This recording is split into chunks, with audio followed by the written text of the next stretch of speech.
أعوذ بالله من الشيطان الرجيم. بسم الله الرحمن الرحيم.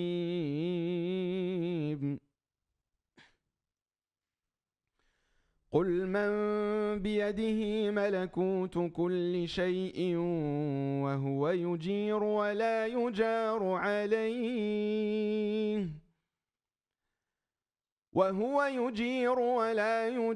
عليه إن كنتم تعلمون.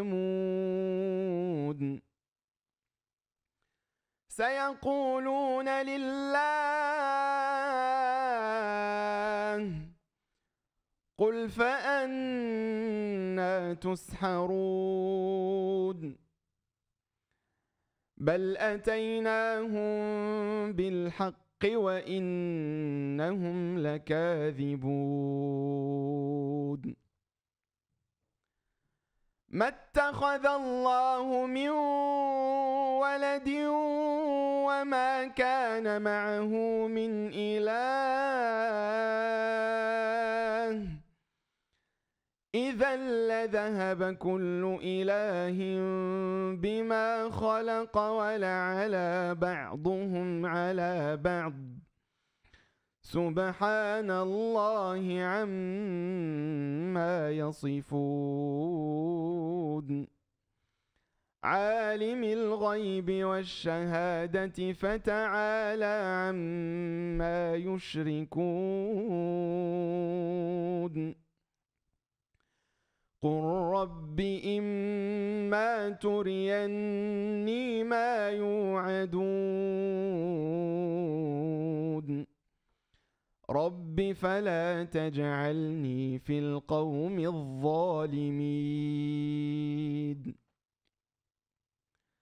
وإنا على أن نريك ما نعدهم لقادرون. ادفع بالتي هي أحسن السيئة نحن أعلم بما يصفون. وقل رب أعوذ بك من همزات الشياطين وأعوذ بك رب أن يحضرون. حتى إذا جاء أحدهم الموت قال رب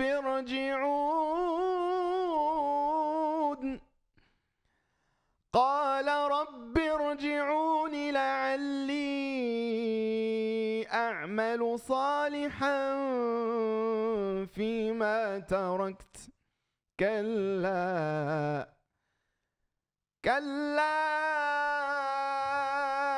إنها كلمة هو قائلها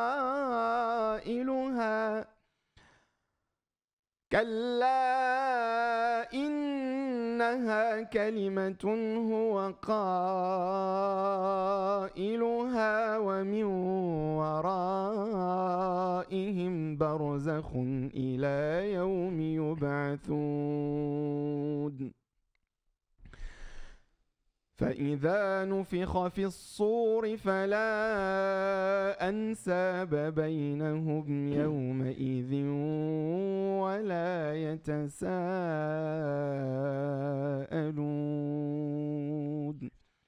صدق الله العظيم. بسم الله الرحمن الرحيم وصلى الله وسلم وبارك على نبينا محمد وعلى آله وصحبه أجمعين. رب اشرح لي صدري ويسر لي أمري واحلل عقدة من لساني يفقه قولي. Mes chers frères, mes chères sœurs, assalamu alaikum wa rahmatullahi ta'ala wa barakatuh. J'ai le grand honneur, alhamdulillah rabbil alamin, et la grande joie d'être parmi vous encore, bifadlillahi azza wa jal, par la grâce d'Allah subhanahu wa ta'ala, d'être présent parmi vous, moi ainsi que nos chers intervenants, inshallah ta'ala, d'aujourd'hui.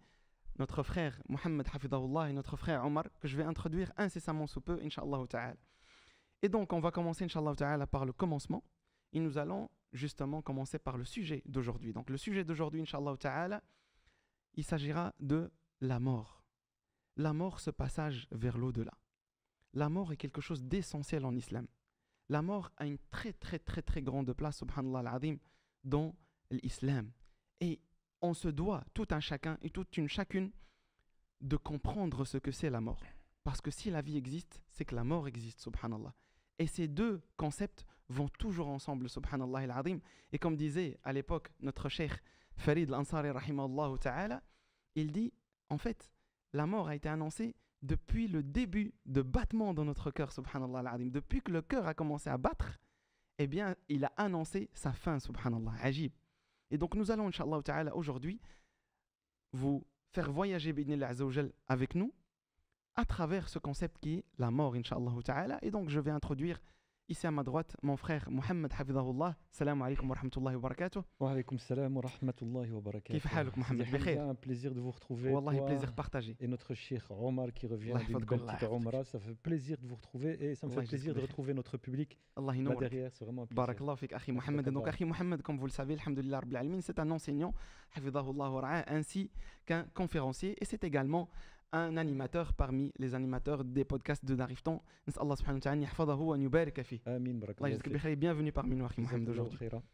Mon frère Omar et notre cheikh Hafidakallah, kif haluk? Bi khair? Alhamdulillah. Alhamdulillah. Donc, comme vous le savez, notre frère Omar, il est un imam et un cheikh et un conférencier également, et aussi un animateur des podcasts d'Arifton, Hafidahullahu wa ra'ah, et il est aussi à l'initiative de Khayrukum. Donc, comme vous le savez, on en a discuté énormément pendant les différents podcasts qu'on fait, et donc on va, Inch'Allah ta'ala, parler de Khayrukum un peu plus tard, bi'idnihi subhanahu wa ta'ala. Et donc, nous allons sans tarder, Inch'Allah ta'ala, commencer notre live par une petite introduction, Inch'Allah ta'ala, de ce que c'est la mort en islam. Et donc, nous allons commencer par mon frère Mohamed. Est-ce que tu peux nous dire un petit peu je peux pas prendre la parole comment ça se passe? Bon, Omar. vous pouvez débattre entre vous. Il revient de notre cheikh, revient de donc Mashallah, d'Arabie, mashallah, d'une belle Omra, petite Omra. exactement. Donc, il a sûrement dû assister à énormément de Salat al-Janaz. En sachant que là-bas, subhanallah, après chaque prière quasi, il y a une prière mortuaire, subhanallah. Donc, après chaque prière obligatoire. Il est beaucoup plus, je veux dire, apte là à l'instant Non. d'introduire le sujet de la mort. Tafaddal mashkoura. C'est Hamza, je vais relancer la balle. اليوم ايش غنديروا اليوم؟ أهل اليمين, c'est Hamza. خير ان شاء الله. Lorsque le prophète عليه sallam الصلاة والسلام. a demandé la permission à Abdullah ibn Non. Abbas, parce qu'à sa gauche, il y avait Khalid ibn Walid, Non. de lui permettre de donner le verre. Mais le prophète sallam a demandé la permission à Abdullah ibn Abbas, qui était un jeune homme, tout petit, encore un petit homme, un adolescent.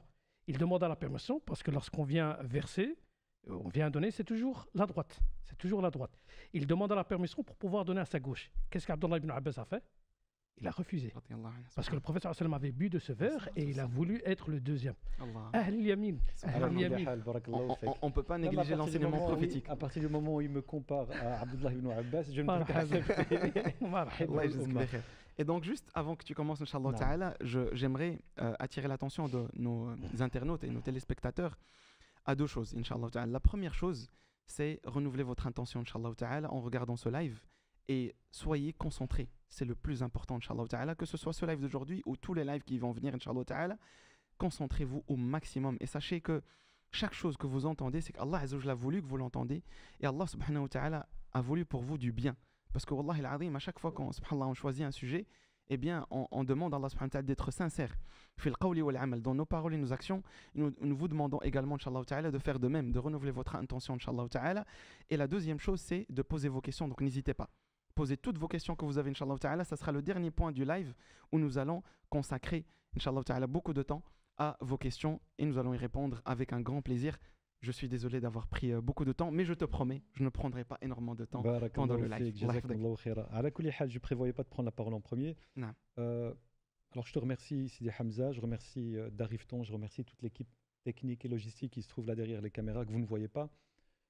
Sujet très important, tellement important que il est hyper présent dans notre quotidien. Pas plus tard qu'il y a 2 jours, j'ai mon voisin du bas qui est décédé. Lorsqu'on allume la télévision et qu'on regarde ce qui se passe dans le monde, la mort est super présente. En Palestine, la mort, elle est plus que présente, elle est même trop présente.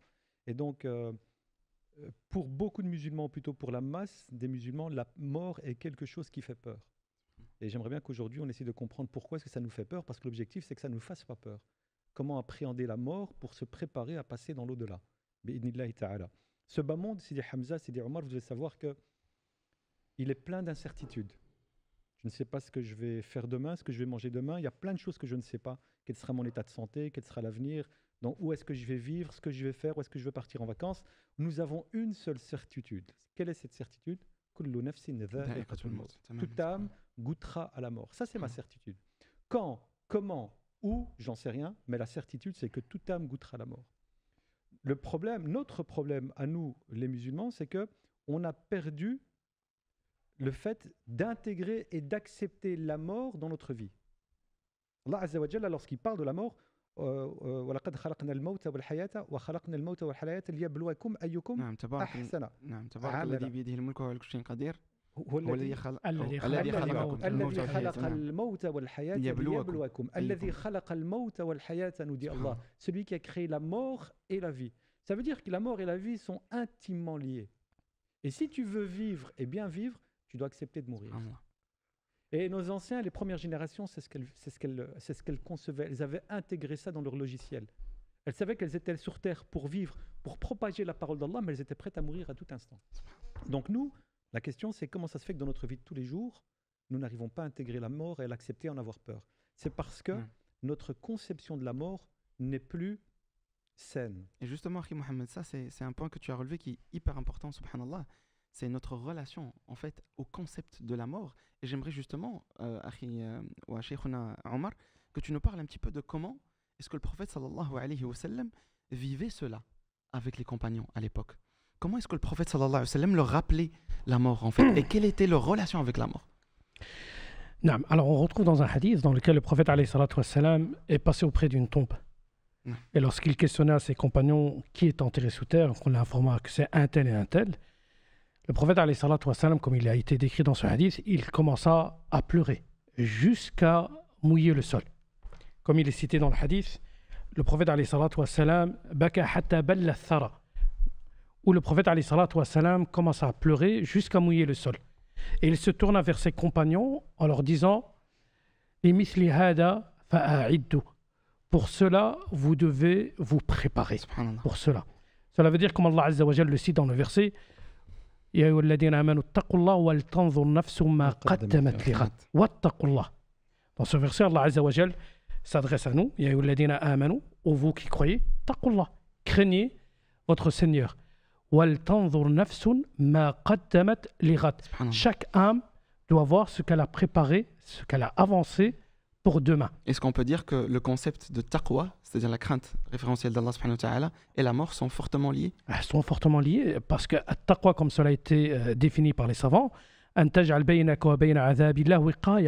de mettre entre toi et le châtiment d'Allah Azza wa Jal une barrière, un mur. Et ce mur se construit à l'aide des bonnes actions. Au plus que tu œuvres ici-bas, au plus que le mur s'élève, cette barrière, pour te protéger de l'enfer.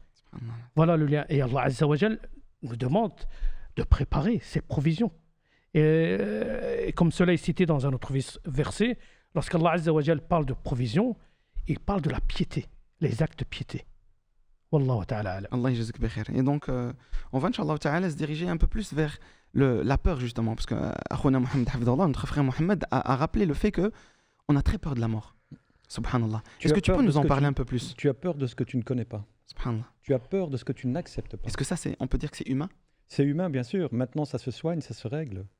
Tu as peur de la mort parce que ton cerveau, ton intellect accepte la mort, mais ton intérieur, ton âme, ton cœur ne l'accepte pas. Parce que, pour beaucoup d'entre nous, on pense que notre vie ici-bas, elle est éternelle. Même si, théoriquement, je sais qu'un jour je vais mourir, je suis installé sur Terre comme si j'allais y vivre éternellement. Et donc, mon cœur, mon âme, mon intérieur, moi, j'ai dur à la séparation, à quitter ce bas monde. C'est ça la peur. Et puis, la mort, c'est quoi? C'est retourner vers mon Créateur. Et l'élément peur, il indique qu'il y a peut-être une faille dans ta relation à ton Seigneur. Celui qui... Bilal, radiallahu anhu, lorsqu'il est mort, il était en train de mourir. Son épouse qui était à ses côtés, elle lui disait « Quelle catastrophe ?» Il disait « Non, dis pas quelle catastrophe, dis plutôt « Quelle bonne nouvelle, demain je vais à la rencontre de mon Seigneur et de mes compagnons. » Parce que sa relation à Dieu et sa relation aux compagnons et aux prophètes, elle était saine. Nous, aujourd'hui, c'est ça notre problème. on pense tellement que notre vie ici-bas, c'est la raison de notre existence, qu'on n'est pas prêt à la quitter. Alors que le prophète sallallahu alayhi wa sallam, lorsqu'il compare cette vie ici-bas, il la compare à qui? Il la compare au voyageur qui s'arrête quelques instants à l'ombre d'un arbre et qui ensuite reprend son voyage. Sur Terre, cette vie est éphémère. On est de passage sur Terre. Et donc, tant que mon cerveau, mon intellect ne l'a pas intégré, j'aurai tout le temps peur de la mort. Donc, il y a un travail spirituel à faire pour se préparer à accepter la mort. Pas la souhaiter, hein, mais à accepter qu'il y a une fin. Il y a un terme. Allah a fixé un terme à ma vie ici-bas et que la vraie vie, la vie ici-bas n'est que illusion. La vraie vie, la vie des désirs, la vie des récompenses, la vie de la rencontre d'Allah, la vie de la rencontre des prophètes, elle se fait où? Elle se fait dans l'au-delà. Donc on doit vouloir aller vers cette vie-là.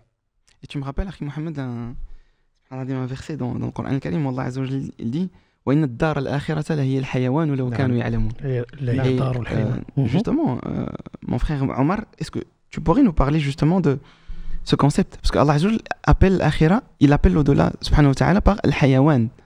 Et donc aujourd'hui, beaucoup de gens assimilent ce mot-là, ce terme-là, à un animal. Alors que subhanallah, dans le Coran al-Karim, on dit وَإِنَّ الدَّارَ الْآخِرَةَ لَهِيَ الْحَيَوَانُ لَوْ كَانُوا يَعْلَمُونَ, pour signifier du coup la vie. Subhanallah. Parce que la vraie vie. La vraie vie.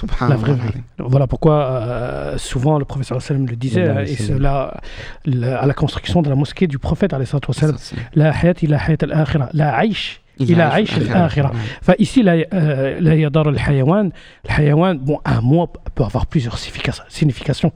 Lorsqu'on dit voler, ce n'est pas seulement les oiseaux qui volent, mais ça a d'autres significations. Mais ici dans ce verset, lorsqu'Allah Azza wa Jal décrit la vraie vie, et il a utilisé ce terme-là, la yadar al-hayawan, la vraie vie. Voilà la signification. Et non ce qu'on croit qui est l'animal. Non, au contraire. C'est bien la vraie vie. C'est cela. Et donc, subhanallah, là, voilà, je dis ce qui passe par ma tête. Au final, on a parlé de la peur, de la mort.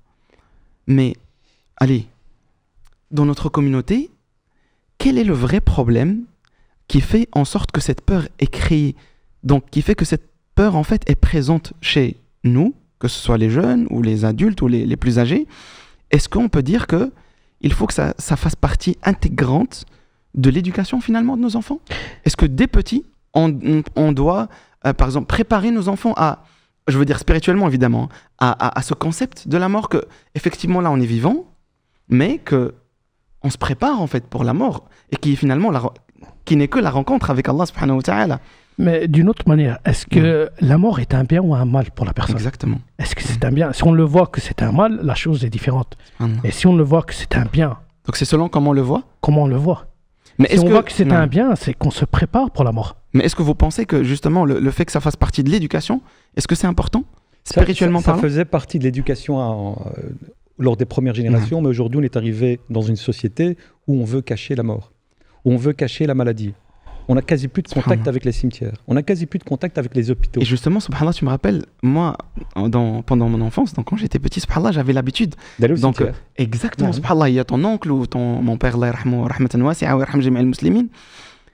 Ils nous prenaient avec eux quand ils allaient enterrer quelqu'un, quand ils allaient enterrer un proche. Ça faisait partie de ta réalité. Subhanallah. Aujourd'hui, plus. Donc aujourd'hui, tu trouves des gens, ils ont 30-40 ans, ils n'ont quasi jamais été au cimetière.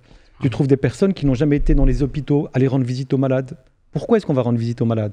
Pour te préparer spirituellement, être à la place du malade et à peut-être un jour devoir passer dans l'autre monde. On ne lave même plus les morts. Aujourd'hui, lorsqu'on a un décès, on a un défunt dans la famille, on appelle une société ou une personne qui va venir s'occuper de ce mort-là. Donc même avoir un contact avec le défunt mort devant soi, le laver, que ça te serve de rappel dans ta vie de tous les jours, tu l'as plus. On ne parle plus de mort. On n'ose pas parler de la mort. Alors que la mort, elle doit être totalement présente. À partir du moment où tu sais que la mort, c'est ta réalité. Tu sais, on a eu une première mort. On a vécu dans le ventre de notre mère, nos mères plutôt. Et puis ensuite, on est passé à Ajma'in, rahimahallah, en parlant de ma mère. Et on a quitté ce monde-là en venant sur Terre. On est mort du ventre de notre mère pour vivre sur Terre. Et puis, au bout d'un terme sur Terre, on va devoir passer. C'est quoi la mort en réalité? C'est l'âme qui quitte le corps. Exactement. C'est cette enveloppe corporelle que tu vas t'en débarrasser et tu vas suivre ta route.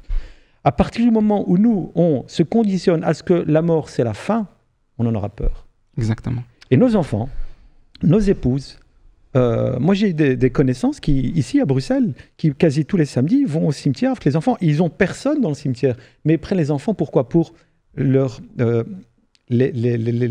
rendre la mort quelque chose qui fait partie de leur vie. Bien sûr. Et nous, c'est ce qui nous manque. Et on doit en parler. Et pas en parler pour faire peur de la mort, non. En parler pour que les gens intègrent la mort et soient prêts à mourir. Parce que la mort, c'est quoi en réalité?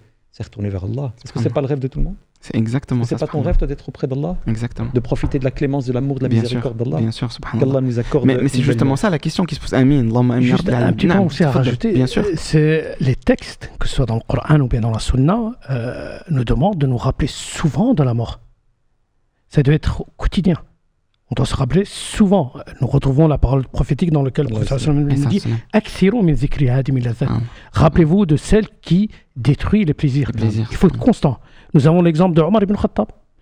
Il portait une bague dans laquelle il était écrit le kafa bil maut wa'idha.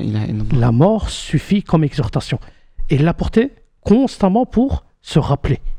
Alors nous retrouvons que ce soit dans le Coran ou bien dans la Sunna prophétique, où le prophète nous incite à d'aller souvent au cimetière. Tout cela pourquoi? Pour nous rappeler l'au-delà. Et la mort n'est qu'une séparation. C'est lorsque l'âme se sépare du corps pour passer de l'autre côté. Et la vie poursuit même après la mort. Enfin, il faut le corps n'est qu'un support. Hein. Voilà. Le corps n'est qu'une enveloppe. C'est un conteneur. Et nous, en fait, voilà, c'est un conteneur. Nous, en fait, on donne tellement d'importance à ce conteneur qu'on oublie qu'en réalité, c'est pas le plus important. Le plus important, c'est ton âme. Exactement. Ton âme, elle poursuit son chemin. Ton âme, elle va monter au 7e ciel. Ton âme va redescendre sur terre et va descendre dans le barzakh et va vivre d'autres choses. Ton âme va voir sa place dans l'au-delà, le paradis ou l'enfer. Ton âme va voir une créature qui va être ses actions, les actions qu'elle a accomplies sur terre. Et donc, on doit être capable aujourd'hui de faire le pas. Alors, est-ce que c'est normal d'avoir peur de la mort? Oui. Parce que cette peur va te pousser à être meilleur, à te réformer, à te repentir. Mais cette peur, elle ne doit pas être paralysante. Tu ne dois pas en avoir peur au point d'être bloqué dans tout ce que tu fais. Non. Je pense que la peur humaine, elle a des degrés. Non, voilà. Du moment qu'elle reste dans le degré normal, on va dire, c'est tout à fait légitime. Mais en fait, une fois qu'elle dépasse ce degré-là, on commence à parler de phobie quasi. Non. Parce qu'il y a des gens qui vont même vraiment, chez des psychologues, soigner certaines choses parce qu'ils ont tellement exagéré dans la peur de la mort ou bien d'autres choses que par là, c'est devenu une maladie en fait. Et ça, c'est hyper grave. Et ça provoque des blocages. Bien sûr. Et ça provoque du stress, ça provoque des tensions, de la frustration. Exactement. Subhanallah. Et donc au final, subhanallah, à travers cette discussion qu'on a eue, cette première discussion qui alhamdoulilah, plus qu'introductrice, mashallah, du sujet, on se rend compte qu'en fait, au final, la mort, c'est vraiment une partie intégrale de notre vie. En fait, on vit avec la mort. En fait, on ne se rend pas compte, mais au moment où on est en train de parler, subhanallah, je me rappelle de certains faits scientifiques au final. La création d'Allah, subhanahu wa ta'ala, subhan al-khaliq, le meilleur créateur, subhanahu wa ta'ala, par excellence, eh bien, le concept de vie et de mort, subhanallah, vont en parallèle. Des cellules qui naissent, des cellules qui meurent. Quand on est bébé, il y a plus de naissances que de cellules qui meurent. Au plus on avance dans l'âge, au plus la balance, elle vient, on va dire, équilibrer. Et d'un coup, subhanallah, il y a plus de cellules qui meurent et moins de cellules qui naissent. Et ça, jusqu'à ce que, subhanallah, azawajal, reprend il y a une lame qu'il a essoufflé dans le corps. Subhanallah, même, on va dire, وَفِي أَنفُسِكُمْ, Allah azawajal يقول في القرآن, وَفِي أَنفُسِكُمْ أَفَلَا تُبْصِرُونَ. Subhanallah. Donc au final, Allah azawajal, en fait, il nous a décrit ce que c'est la mort. Il nous l'a décrit parce qu'elle est en nous. Elle vit avec nous. C'est juste quand on n'active pas le bouton on pour s'en rendre compte, subhanallah, au final. Pour vivre avec. Pour vivre avec, exactement, subhanallah. C'est ce que j'ai dit au début de mon intervention, rappelle-toi. Accepte la mort pour pouvoir vivre. Exactement. C'est accepter la mort pour pouvoir vivre. Et finalement, Akhi Omar, on revient en fait tout simplement au pilier de la foi. Au pilier de la foi, tout simplement. Imanu billahi wa malaikatihi wa kutubihi wa rasulihi wa liyawm al-akhir. Wa bil qadar khayrihi wa sharrihi. Exactement. Et les deux derniers, ça rentre aussi dans le qadar. Ça rentre exactement, subhanallah. Est-ce que tu peux nous en parler un peu plus? Quelle est la relation, au final, entre la mort et justement la spiritualité? Au plus la personne est proche d'Allah, moins elle aura peur de la mort? Est-ce qu'on peut dire ça? Au plus tu es proche d'Allah subhanahu wa ta'ala, moins tu auras peur de la mort. Au plus tu seras prêt au final à mourir. Nous savons tous que nous allons mourir un jour ou l'autre. Personne n'en doute. la mort viendra. Lorsqu'on voit nos pieux prédécesseurs par rapport à la mort, ce concept, il y avait cette préparation. Nous avons Ibrahim al-Bunna'i, celui-ci était prêt à passer de l'autre côté, au point qu'il n'y avait pas un acte d'adoration, il était constamment dans les actes d'adoration, au point si on lui disait que l'ange de la mort est à ta porte, celui-ci était prêt à passer de l'autre côté, parce qu'il était prêt. Le souci, aucun de nous n'est prêt pour la mort. On n'a pas assez de provisions. On a autant de péchés, pas assez de provisions. Voilà où vient cette peur. Parce qu'on se dit, on devra passer un jour ou l'autre, le train est là, mais on n'a pas assez de provisions. Voilà pourquoi il y a cette peur. Si, alhamdoulilah, on était comme il fallait et qu'il y avait assez de provisions, je ne pense pas que quelqu'un aurait peur. Le fait d'avoir des dettes, le fait d'avoir autant de péchés, aucun de nous n'est prêt. Le fait qu'on n'est pas prêt, il y a cette peur. Et justement, on va en discuter un peu plus, parce que tu as évoqué des sujets très importants au niveau de la dette, par exemple, ou d'autres choses qui peuvent justement interférer dans cette relation avec la mort, Inch'Allah Ta'ala. Et donc là, bi'idhnillah azza wa jal, on va parler plutôt de ce passage en tant que tel. Parce que vous l'avez dit à plusieurs occasions, c'est un passage vers l'au-delà. Et même le titre du podcast, c'est un passage vers l'au-delà. Qu'est-ce que vous voulez dire par passage exactement, Khi Mohamed? Donc le passage vers l'au-delà, que veut dire pour toi le passage? Le passage vers l'au-delà signifie la suite de ton chemin vers Allah. Allah nous a créés, il a créé Adam alayhi salam, il l'a fait rentrer au paradis, mais il l'a créé pour vivre sur terre. Pourquoi? Pour regagner sa place au paradis. Et donc, comme j'ai expliqué là tout à l'heure, on vit un certain temps dans le ventre de notre mère, 9 mois en général, puis ensuite Allah nous accorde un certain temps sur terre avec un terme. Le passage, c'est quoi? C'est se rapprocher de lui, mais avec tes actions qui vont te permettre de gagner son paradis, sa clémence, sa miséricorde, ou, qu'Allah nous en préserve, peut-être mériter son châtiment et son enfer. C'est ça le passage. Tu passes d'une dimension à une autre dimension complètement différente. Maintenant, et c'est ce que je voudrais mettre l'accent dessus, Sidi Hamza, ce passage peut se faire à tout moment. Chaque soir, lorsque tu es dans ton lit, dis-toi que c'est peut-être cette nuit ton passage. Chaque matin, lorsque tu te réveilles, dis-toi que c'est peut-être ta dernière journée. En fait, le passage doit te pousser à quoi? À vivre toute ta vie comme un agonisant. C'est quoi un agonisant? C'est quelqu'un qui est en train de mourir. Quelqu'un qui est en train de mourir, est-ce que tu penses qu'il en a à faire des bénéfices de sa société? Tu penses qu'il en a à faire de ses voitures, et de ses maisons, et de ses épouses, et de ses enfants? Du tout. Il pense qu'à une seule chose. Quoi? Sa rencontre avec Allah. Donc, prépare-toi. Le premier point que tu vas devoir travailler chaque soir, le repentir. At-tawba. Cette peur doit te pousser à te repentir. Et rappelez-vous, chers frères, chères sœurs, le repentir, c'est la meilleure manière de se faire pardonner tout le mal que vous avez pu faire. Celui qui se repent d'un péché, d'une désobéissance, c'est comme s'il ne l'avait jamais accompli. Donc, cette peur doit me pousser à me repentir parce qu'à tout moment, le passage peut se faire. Exactement. Et donc, j'aimerais vous interpeller un peu plus au niveau de ce passage, justement, parce qu'au moment où la mort toque à la porte, au moment où la mort est là, ben, c'est un verdict. On va tous y passer, subhanallah, sans exception. Mais à ce moment-là, au moment du passage, subhanallah al-azim, comment est-ce qu'on pourrait dire que finalement la mort, c'est une réussite? Mais avant de répondre à cela, c'est Hamza, on parle de passage. C'est vraiment un passage. Et Allah Azza wa Jal le décrit dans le Coran lorsqu'il le cite dans le verset فَكَيْفَ تَكْفُرُونَ بِاللَّهِ وَكُنْتُمْ أَمْوَاتًا فَأَحْيَاكُمْ ثُمَّ يُمِيتُكُم. Comment vous pouvez me croire كَيْفَ تَكْفُرُونَ بِاللَّهِ وَكُنْتُمْ أَمْوَاتًا? Vous étiez déjà mort dans le néant, bien avant notre naissance. فَأَحْيَاكُمْ. Il vous a donné vie. Et juste après, qu'est-ce qu'Allah Azza wa Jal dit? C'est vraiment un passage de la vie à la mort. Notre durée de vie est très limitée par rapport aux peuples qui nous ont précédés. Nuh alayhi salatu wa salam a vécu plus de 1000 ans. Mais la communauté du prophète alayhi salatu wa salam est entre 60 et 70. Lorsque tu viens comparer la durée de vie de la communauté du prophète alayhi salatu wa salam avec celle de Qawm Nuh et les autres, elle est très limitée. 60 dans 1000 ans, c'est rien. Alors Allah Azza wa Jal nous a donné vie. Et juste après, c'est quoi? C'est la mort. C'est vraiment un passage de la vie à la mort. C'est très limité. La durée, et on le sent tous actuellement, que le temps défile. Incroyable, subhanallah. Incroyablement rapide. Et Incroyablement rapide. Le meilleur exemple, c'était pendant la période de Covid. Combien d'entre nous ont perdu des voisins, Exactement. des cousins, de la famille, celui en face de la ruelle. Jusqu'à maintenant, je suis choqué d'un frère, d'une personne âgée, d'un père. Je le voyais tout le temps, parce que j'habite dans ma ruelle, il y a une mosquée, et je le voyais, subhanallah, tout le temps monter à la mosquée pour aller prier. Et du jour au lendemain, il est décédé. Et je le vois plus, subhanallah. C'est un choc.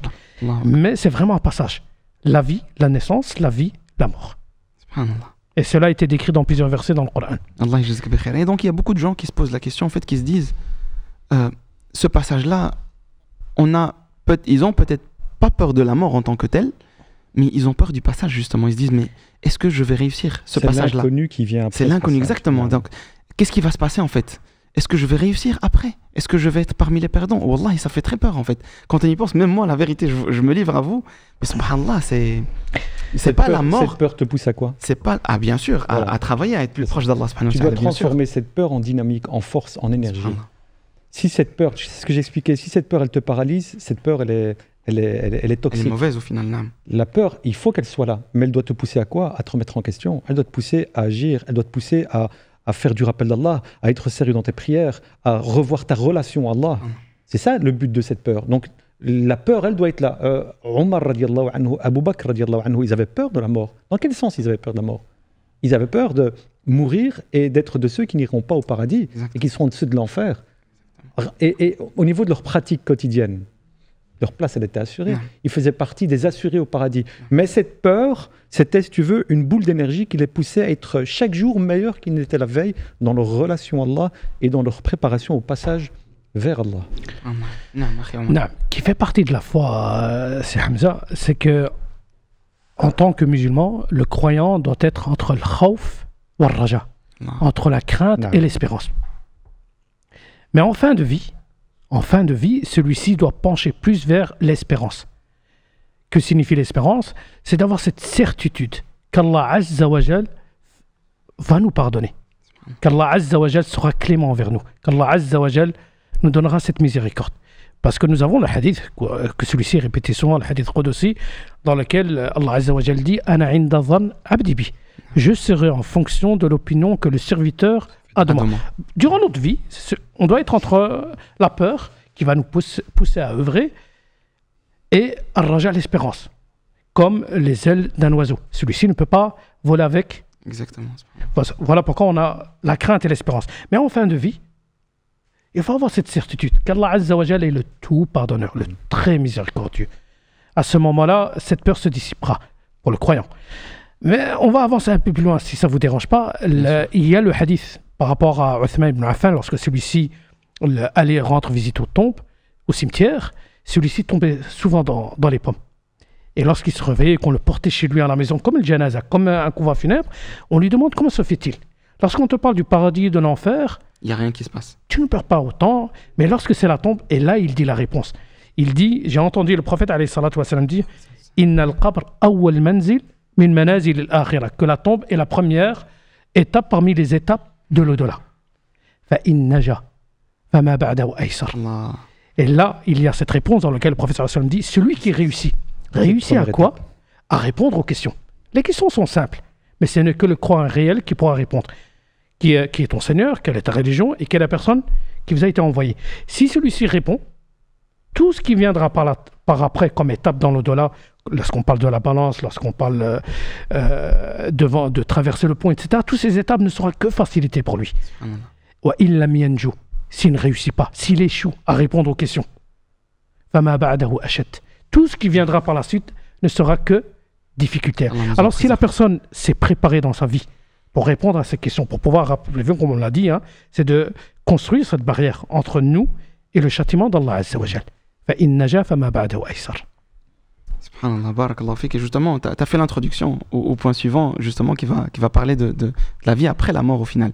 Mais juste pour attirer l'attention des téléspectateurs, les questions dont tu as parlé, cher Omar, c'est à quel moment précisément? Les questions qu'on va donc avoir, donc auxquelles on doit répondre, c'est évidemment après la mort, mais à quel moment après la mort? Est-ce que c'est au moment où on meurt directement ou bien c'est au moment de l'enterrement, quand on est enterré? Alors, nous avons le hadith de Al-Bara ibn Azib radiallahu anhu, dans lequel le prophète alayhi salatu wa salam, un jour était au cimetière et on amena une personne pour enterrer. Le prophète sallam s'est assis et les compagnons se sont assis autour de lui, comme des oiseaux sur leur tête. Ils étaient attentifs à ce que le prophète alayhi salatu wa salam allait dire. Parce que pour creuser une tombe, ça prend du temps. 2 mètres sur 50 sur une profondeur d'1 mètre 80, ça prend du temps. Voilà pourquoi le prophète sallallahu alayhi wa sallam s'est assis à donner le temps aux autres de creuser. Et c'est là que le prophète sallallahu alayhi wa sallam a commencé à détailler les étapes de l'au-delà.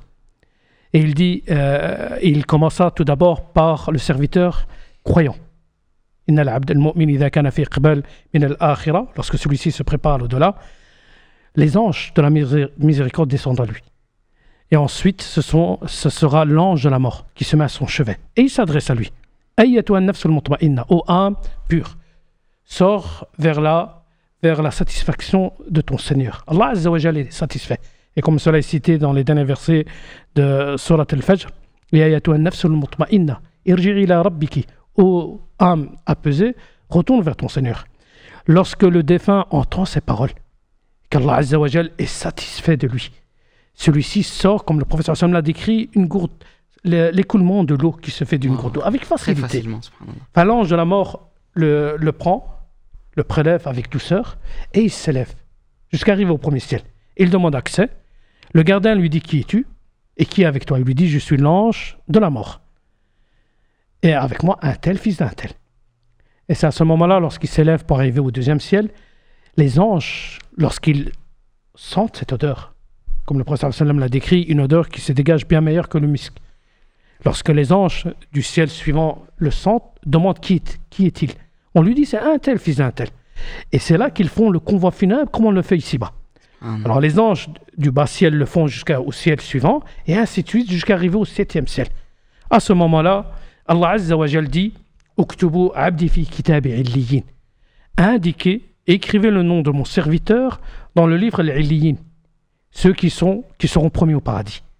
Et c'est là qu'Allah Azza wa Jal dira, il cita le verset dans lequel celui-ci devra descendre sur terre. Minha khalaqnakum wa fiha nu'idukum wa minha nukhrijukum taratan ukhra. Allah Azza wa Jal donne l'ordre aux anges de le ramener sur terre. Pourquoi? Minha khalaqnakum, car c'est de la terre qu'on a été créé. Wa fiha nu'idukum, et c'est de la terre qu'on sera ressuscité.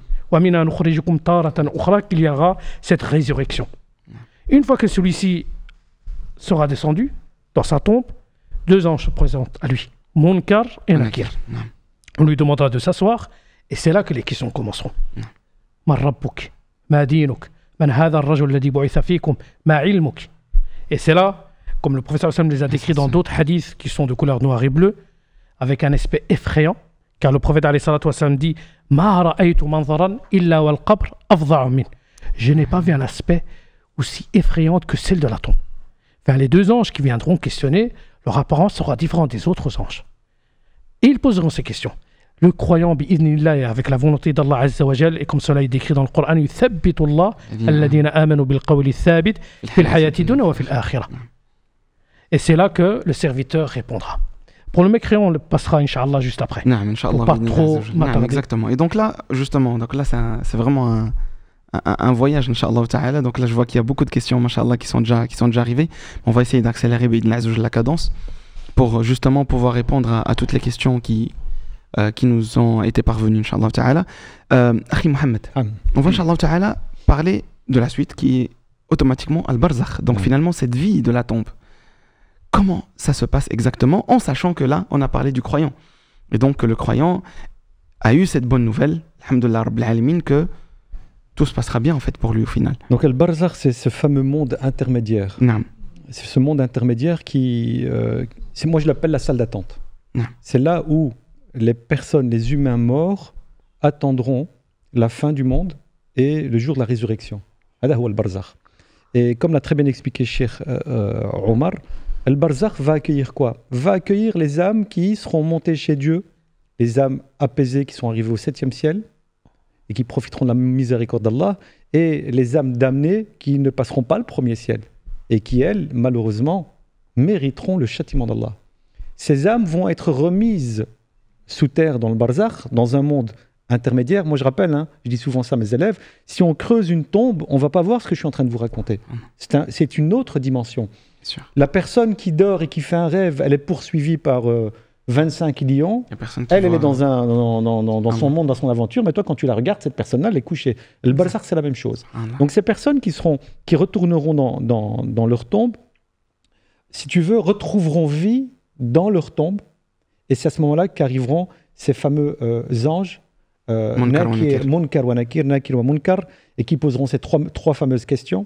Et c'est par rapport aux réponses à ces questions-là. Celui qui a été croyant, pratiquant, celui qui avait une relation saine et apaisée avec Allah sur terre, il répondra facilement. Parce que la question, elle est simple. Qui est ton Dieu ? Celui qui n'avait pas été un croyant sincère, un croyant pratiquant, ou qui n'a pas cru en Dieu, qui a mécru, lui n'arrivera pas à y répondre. Et donc, la tombe du croyant, lorsque ces deux anges quitteront le défunt, la tombe verra l'arrivée d'un être, d'une très belle créature, et le mort dira « Tu es qui, toi ?» Et je dis « Je suis tes bonnes actions sur terre. » C'est comme si tu étais perdu dans la forêt en pleine nuit, et que tout à coup, tu vois qui ? Tu vois ta maman apparaître ou ton papa apparaître. Que tu as apaisé ou tu n'es pas apaisé. Tu seras apaisé par cette présence. Et cette créature dira « Je vais t'accompagner, rester avec toi, te tenir compagnie jusqu'au jour de la résurrection. » Et là, les anges demanderont à Allah d'élargir ta tombe, demanderont à Allah d'illuminer ta tombe. Et surtout, Allah ordonnera qu'on ouvre une fenêtre à ta droite qui va te permettre chaque jour dans ta tombe de voir ta place au paradis. Celui qui ne l'a pas mérité, celui qui n'est pas des pieux adorateurs d'Allah, lui, les anges viendront, lui poseront ces questions-là, il ne pourra pas y répondre. Même si, on va dire, au niveau de son intellect, la réponse, elle est là, mais il ne pourra pas, Allah le bloquera. Autant tu n'as pas fait un pas vers moi sur terre, autant aujourd'hui je ne te facilite pas le pas vers moi. Et cette personne-là verra une créature horrible. Il lui dira qui tu es. C'est comme si tu es dans cette fameuse forêt et que tu vois une personne qui te fait peur. Il dit je suis tes mauvaises actions, je suis ce que tu as fait sur terre et je t'accompagnerai. Et à ce moment-là, cette tombe sera transformée en un trou de l'enfer, un puits de l'enfer, et on ordonnera d'ouvrir une fenêtre à la gauche de cette personne. Et cette personne, chaque jour, verra quoi ? Son devenir. Celui qui est parmi les pieux adorateurs d'Allah, malgré qu'il est dans un jardin de l'enfer, il demandera quoi ? Ya Rabbi, ajil, ajil. Oh Allah, fais en sorte que la résurrection, la fin du monde arrive, parce que ce qui m'attend est encore mieux qu'ici. Par contre, celui qui est parmi les damnés, qui va voir sa place future en enfer, dira Ya Rabbi, fais en sorte que ça retarde un maximum. Je préfère encore souffrir ici, parce que je sais que ce qui m'attend dans l'au-delà est pire que ce que je suis en train de vivre à l'instant. هذا هو البرزخ. Allah يجزيك بخير حفظك الله ورعاك. Franchement là والله moi j'ai plongé et surtout en fait جاني واحد شوق. En fait j'ai eu ce sentiment de vouloir vivre ce que le croyant va vivre. Allahu Akbar. C'est tellement beau, subhanallah. Tu me laisses s'il te plaît pour mais bien sûr, qu'est-ce que Mohamed a rappelé Allah Ibarik lorsqu'il parle qu'on te montrera ton emplacement au paradis. Tout d'abord, Allah Azza wa Jal dit par rapport aux damnés, comme l'a cité si Mohamed, par rapport à Pharaon, la famille de Pharaon, les hypocrites, les mécréants. Nous avons le verset dans lequel Allah Azza wa Jal dit An-naru yu'raduna 'alayha ghuduwan wa 'ashiyya. Ils sont exposés au feu chaque matin et soir. Ça, c'est dans Al-Barzakh, dans cette vie intermédiaire dans la tombe. An-nar yu'raduna 'alayha ghuduwan wa 'ashiyya. Et au jour de la résurrection, faites rentrer la famille de Pharaon, un châtiment bien plus douloureux. Et à l'opposé, nous avons les croyants, les pieux, dans lesquels, comme l'a cité ici Mohamed, on viendra montrer ton emplacement au paradis chaque matin et soir. Allah. Chaque matin et soir, tu es dans ta tombe, celle-ci s'élargit, une porte vers le paradis s'ouvre à toi, et chaque matin, comme un téléviseur qui est devant toi, on te dit voilà ton emplacement, voilà ton degré au paradis. Tu n'attends qu'd'y aller. Voilà, chaque matin et soir. Tu n'attends qu'à te lever. Et le serviteur veut se lever, on lui dira calme-toi, Oskoun, calme-toi. Et chaque matin et soir, on lui montrera son emplacement au paradis. Mais avant cela, avant de lui montrer son emplacement au paradis, comme cela a été cité dans d'autres versions, lorsqu'on viendra au croyant et qu'on viendra poser les questions, et que celui-ci aura répondu Walillahi alhamd aux questions, l'ange lui montrera une porte vers l'enfer. Et il lui montrera son emplacement en enfer. Et il lui dira voilà ton emplacement en enfer si tu aurais mécru. Mais comme tu as cru à Allah Azza wa Jal, il ouvrira une porte vers le paradis, il lui dira voilà ton emplacement, voilà ton degré. Et cela se fera de même aux mécréants. Lorsque celui-ci n'arrivera pas à répondre et il sera frappé, on lui ouvrira une porte vers le paradis. On lui dira voilà l'emplacement que tu aurais pu avoir. Mais comme tu as mécru, on lui montre son emplacement en enfer chaque matin et soir. Tu sais comment on appelle ça, cher Omar? On appelle ça un ascenseur émotionnel. Et ouais. Ça veut dire qu'on te montre ta place en enfer, tu es en panique totale et puis on te dit mais c'est le contraire. Ou alors on te montre ta place au paradis et puis on te dit c'est le contraire. Donc en réalité, c'est déjà un des pires châtiments dans ta tombe. Chaque fois voir où tu ne vas pas aller puis voir enfin où tu vas mériter. C'est extraordinaire. C'est vraiment... que dire? En fait, c'est un devoir de tout un chacun, comme tu l'as dit tout à l'heure. At-tawba en fait, tous les jours, ça répond à certaines questions. Exactement, parce que pour avoir ce degré, pour avoir justement cet environnement, pour avoir cette récompense, déjà dans la tombe, subhanallah, vous imaginez, on vous annonce la bonne nouvelle déjà au moment de la mort. C'est incroyable. Donc, il faut tout faire en fait. Wallah, l'impression que j'ai maintenant, c'est que j'aimerais tout faire pour être parmi ces gens, subhanallah. C'est l'objectif du podcast. Exactement. L'objectif du podcast, c'est pas de faire peur à nos frères et nos sœurs. Exactement. Surtout pas faire peur à ceux qui ont déjà une certaine peur, une appréhension par rapport à la mort. L'objectif du podcast, c'est de vous rappeler que c'est une certitude, une réalité, qu'on va tous y passer. Vous rappeler qu'Allah est le grand pardonneur, qu'Allah nous a créés pour nous, à la base, faire rentrer au paradis. C'est nous qui décidons de ne pas y aller. Et qu'il suffit de mettre en pratique certains process dans sa vie de tous les jours, repentir, dhikr, prière, invocation, pour qu'Inch'Allah, ce passage se fasse de la meilleure des manières. Donc c'est vraiment, le podcast a pour but de soulager ceux qui ont des craintes quant à leur relation à la mort. Si tu me permets, c'est le tabshir bil Jannah. Lorsqu'on vient annoncer cette bonne nouvelle, et j'espère cela, et nous demandons Allah Azza wa Jal pour chacun d'entre nous, elle se répète à 3 reprises, à 3 endroits. On vient annoncer que tu es promis au paradis au moment de la mort. Lorsque l'ange de la mort se met à ton chevet, lorsque la personne est en état d'agonie, qu'il est dans les derniers instants avant de quitter ce bas monde, c'est à ce moment-là, lorsque l'ange de la mort se présente, que la bonne nouvelle est citée. Au moment de la mort, lorsqu'on est en état d'agonie, lorsque l'âme est en train d'être extraite du corps. Allah Azza wa Jalla lui dit dans le verset « Inna alladhina qalu rabbuna Allah thumma istaqamu tatanazzalu alayhimul malaika alla takhafu wa la tahzanu » وَأَبْشِرُوا بِالْجَنَّةِ الَّتِي كُنْتُمْ تُوعَدُونَ. Alors dans ce verset, Allah Azza wa Jalla dit إِنَّ الَّذِينَ قَالُوا رَبُّنَا اللَّهُ, ceux qui disent qu'Allah est notre Seigneur, ثُمَّ اسْتَقَامُوا, la droiture, et qui sont dans la droiture, le droit chemin. تَتَنَزَّلُ عَلَيْهِمُ الْمَلَائِكَةُ, les anges de la miséricorde descendent au moment de la mort. تَتَنَزَّلُ عَلَيْهِمُ الْمَلَائِكَةُ, et ils s'adressent aux défunts avec 2 paroles. أَلَّا تَخَافُوا, ne t'afflige pas, n'aie pas peur. وَلَا تَحْزَنُوا, et ne sois pas attristé. Ces 2 paroles, Allah takhafu, la raison à cela, pourquoi les anges nous diront cela, bi'idhnillah, c'est parce que nous sommes en train de voir une créature qu'on n'a jamais vue auparavant. Voilà pourquoi la première chose que l'ange dira, la takhaf, n'aie pas peur. Je suis là pour t'annoncer une bonne nouvelle. Te réconforte. Voilà. وَلَا تَحْزَنْ, ne sois pas affligé. Le fait de te séparer de tes proches, ne sois pas affligé. Le temps est relatif.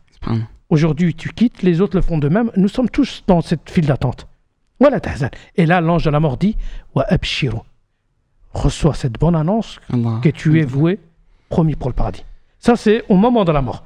Celle-ci se répète une deuxième fois quand? Dans la tombe. Une fois qu'on aura répondu aux 3 questions, 4 questions, qu'est-ce qu'Allah Azza wa Jal dit? Une voix du ciel dit An sadaqa abdi. Mon serviteur a dit vrai. Iftahu lahu baban ila al-jannah. Ouvrez-lui une porte vers le paradis. Au moment de la mort, on lui a annoncé. Une fois qu'il répond aux questions, on lui annonce une deuxième fois, on lui confirme, on lui montre son emplacement au paradis. Et au jour de la résurrection. Voilà les 3 emplacements où celui-ci reçoit cette bonne nouvelle. Le croyant doit, comme on l'a dit dès le départ, avoir une bonne opinion par rapport à Allah Azza wa Jalla. Le croyant rentrera au paradis.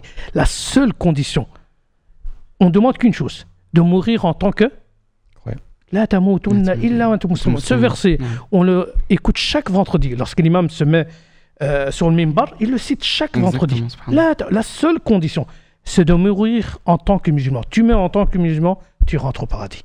Sans aucun doute. Non, c'est Mohamed. Mais non, ça me fait penser à ce qu'il dit, là, quand tu disais ça, justement, au hadith du prophète, kullu ummati Allah nous a créés pour rentrer au paradis. Sauf ceux qui refusent. Et on le dit فَمَنْ أَبَى يَا رَسُولَ اللَّهِ مَنْ أَطَاعَنِي دَخَلَ الْجَنَّةَ وَمَنْ عَصَانِي فَقَدْ أَبَى. Celui qui va m'obéir, qui va mettre en pratique les consignes, les instructions que je lui donne, bah, il m'a obéi, donc il entrera au paradis. Alors que celui qui va me désobéir dans ce que je lui demande, فَقَدْ أَبَى, il aura désobéi et donc il aura refusé d'entrer au paradis. J'aime énormément ce hadith Bien parce sûr. que ça donne beaucoup d'espoir, subhanallah. Et je voudrais Énormément. rebondir ce qu'a dit Cheikh Omar, c'est, Non. tu t'imagines, durant ton passage, en fait, c'est dans ton passage vers l'au-delà, à 3 moments différents, on vient t'annoncer la bonne nouvelle. Ça t'accompagne en fait. C'est comme quand tu prends pour une première fois la route vers un pays en vacances, et sur la route, tu as un écran qui dit « t'es sur la bonne route, panique pas ». Et toi, parce que Subhanallah. toute la période où on n'avait pas les GPS, ainsi de suite, où nos parents ils étaient avec leur carte, T'es un petit t'imagines, peu tu as peureux, quelqu'un qui te affligé. fait Non. un signe, un doigt, machallah, tu es dans la bonne direction. Ça ne peut que te quoi Bien sûr, réconforter. Bien sûr, subhanallah. Allah yajazakum bi khair. Allahumma Wallahi, amin. franchement, Barakallahu fik Sidi Omar. Jazakallahu vous khair. nous avez vraiment fait voyager. Et surtout, dans tout cela, on constate qu'en fait, au final, il y a beaucoup d'espoir. Et on constate qu'au final, la chose de laquelle on a peur, en fait, cette peur, elle est utile dans le sens où elle nous motive à faire du bien et à se rapprocher d'Allah Azza wa Jalla au maximum Naam. et à être parmi justement Naam. cette catégorie de personnes croyants et croyantes, Naam. musulmans et musulmanes, qui vont jouir de ces 3 bonnes annonces jusqu'à ce que on rencontre Allah subhanahu wa ta'ala et de ne pas faire partie justement de l'autre extrême qui, qu'Allah nous en préserve, seront tout le contraire, subhanallah al-azim. Et d'un autre côté, ça nous montre aussi que c'est une peur certes, mais très positive en fait au final pour le croyant. Donc c'est quelque chose de yani mahmoud alhamdulillah, c'est quelque chose de extrêmement motivant et extrêmement positif. Et je vois quelques questions qui parlent de cela, mais juste avant d'attaquer les questions Inch'Allah ta'ala, parce que je vois qu'il y en a énormément. Le sujet suscite beaucoup de questions. Beaucoup de questions. C'est pour cela qu'on va Inch'Allah ta'ala essayer de faire rapidement. Essayer de faire ce qu'on peut. Au final, donc pour clôturer en fait notre intervention sur le sujet, j'aimerais qu'on parle donc, et qu'on donne surtout un peu plus de facteurs et de causes qu'on pourrait entreprendre pour justement remédier à cette peur et pour au final faire de la mort quelque chose qui va nous jouir, quelque chose qui va nous annoncer une bonne nouvelle plutôt que nous faire peur. Quelles sont les choses à faire au quotidien en tant que musulman et musulmane? Tu as parlé tout à l'heure, Akhi Mohamed, de Tawba, et ça c'est quelque chose qu'on doit tous et toutes faire. C'est primordial, comme le prophète sallallahu alayhi wa sallam, Cheikh Omar, il faisait énormément de repentir alors que c'est un prophète sallallahu alayhi wa sallam. Tous les jours, Ajib, plus de 100 fois, 70, 100 fois il répétait. Alors qu'Allah lui a annoncé que qu'il est pardonné tous ses péchés. Yani incroyable. Qu'attendons-nous après cela en fait au final? Quand on sait que le prophète sallallahu alayhi wa sallam le faisait alors que c'est l'aimé d'Allah, que c'est le prophète d'Allah subhanahu wa ta'ala. Ajib. Donc est-ce que vous pouvez donner d'autres éléments? Donc après Tawba, qu'est-ce qu'on peut mettre en place pratiquement, de façon pratico-pratique et spirituelle surtout? Qu'est-ce qu'on pourrait mettre en place pour remédier à cela? Sidi Hamza, je vais donner une piste. Non. Pas une seule prosternation, pas une seule journée sans que tu implores Allah de t'accorder une bonne fin. Sans que tu implores Allah de te faire mourir sur la ilaha illallah. Sans que tu n'implores Allah de faire en sorte que ton âme quitte ton corps comme la goutte qui coule du bout de la bouteille. Sans que tu n'implores Allah que les 2 anges qui viennent te poser les questions, ce soient des anges qui viennent avec une forme souriante, radieuse, habillés tout en blanc. Sans que tu n'implores Allah d'être capable de répondre aux 3 questions sans aucune hésitation. Sans que tu n'implores Allah que ton âme arrive jusqu'au 7e ciel. Sans que tu n'implores Allah de profiter de sa miséricorde. Sans que tu n'implores Allah que ta tombe se transforme en un jardin du paradis. Et sans que tu n'implores Allah qu'une porte vers le paradis te soit ouverte 2 fois par jour. L'invocation ad-du'a ou silahul mu'min, ad-du'a huwa al-ibada. Donc, à côté du repentir, invoquer énormément Allah. Là, tout à l'heure, tu disais une chose importante, tu disais, ça me donne de l'espoir. Au plus tu auras de l'espoir en Allah, dans sa miséricorde, au plus tu vas en jouir et en profiter. Augmente l'espoir sur Allah. Je suis là, je suis à l'image que mon serviteur se fait de moi. Eh ben, et l'image de ton Seigneur comme étant un Seigneur clément, miséricordieux à l'infini. Et il l'est par excellence et tu jouiras de cela. Attention, ce n'est pas parce que tu as cette image-là que tu n'agis plus. Ça doit être en parallèle à de l'action.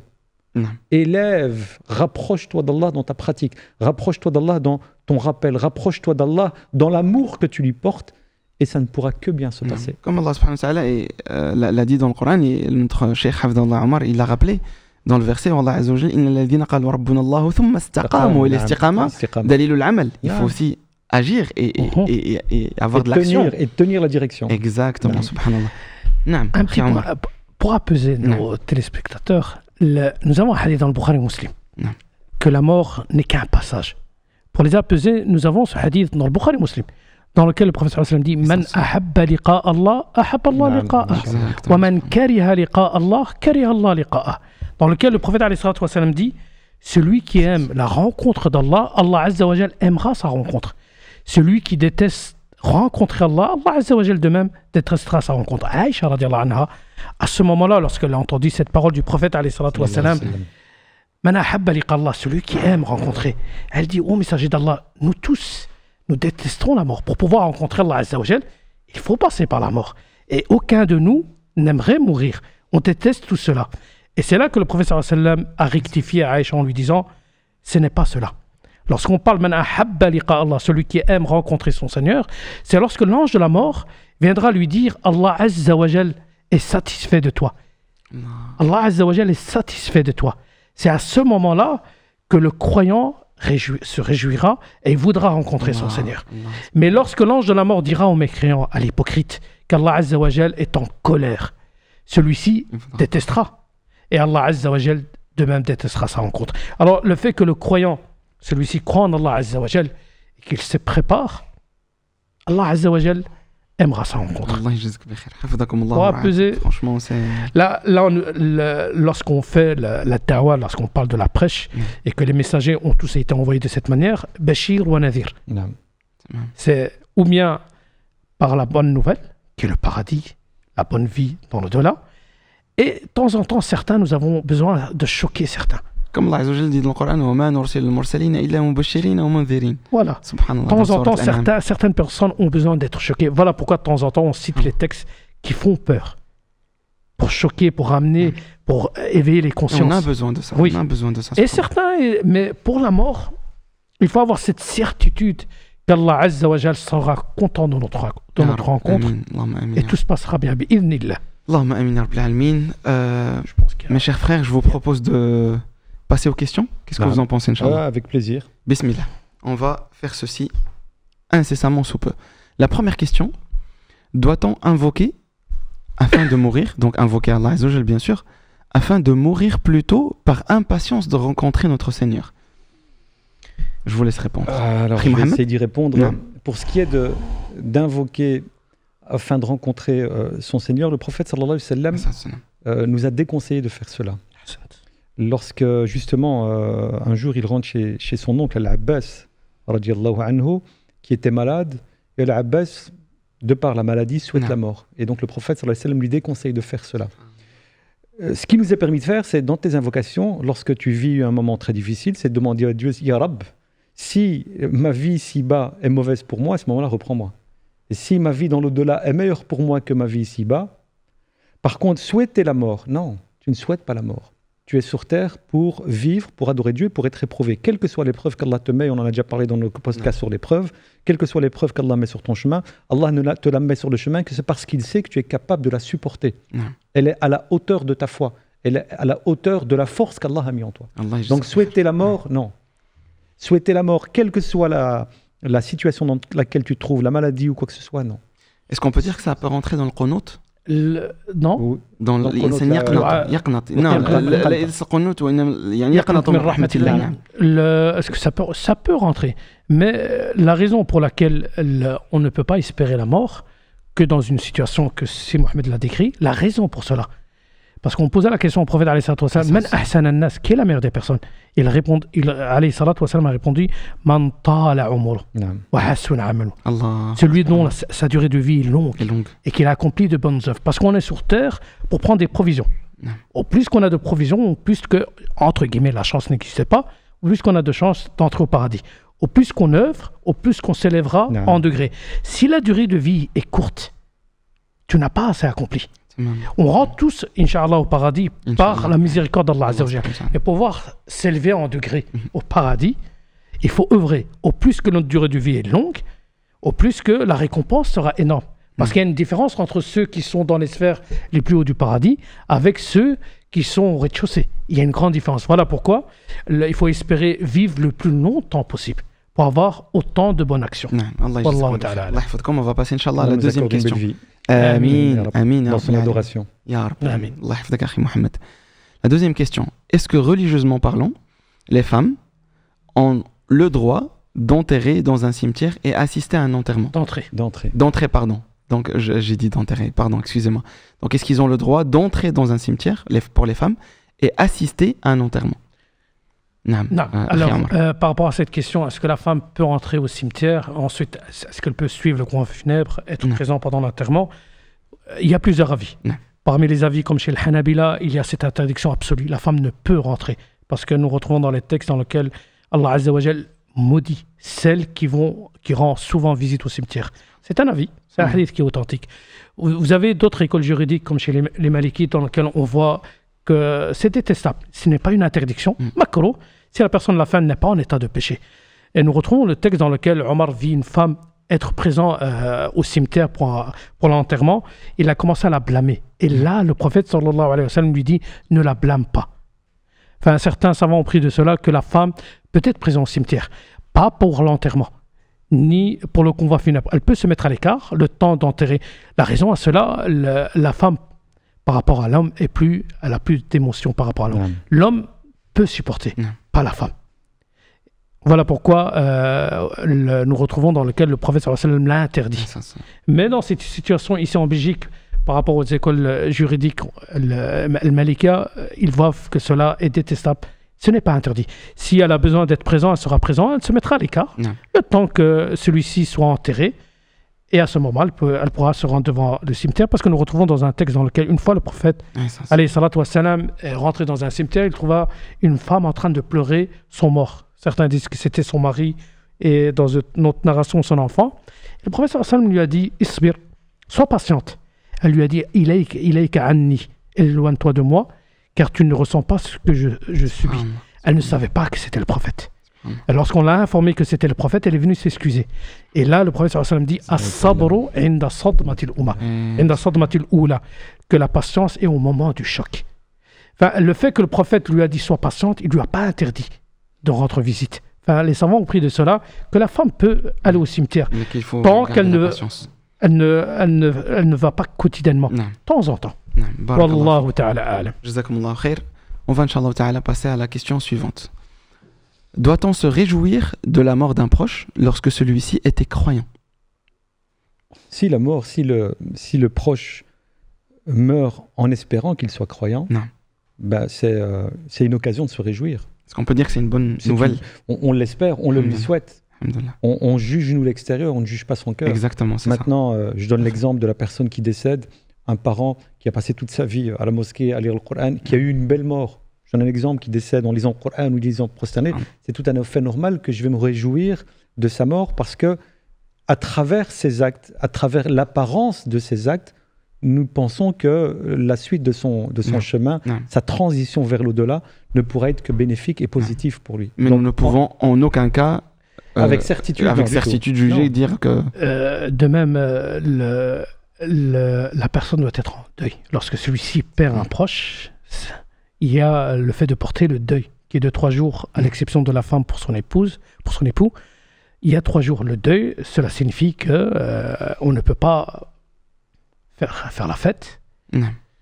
La femme ne peut pas s'embellir, etc. Il faut porter le deuil. Et lorsqu'on dit de porter le deuil, c'est d'être attristé. Alhamdoulilah, la personne est morte si elle a accompli, elle est morte en pleine prière. Alhamdoulilah. Se réjouir, c'est difficile. Lorsqu'on demande d'être en deuil, c'est d'être attristé. D'accord? Si on voit des signes de bonne fin de vie, alhamdoulilah, on dit alhamdoulilah par cela.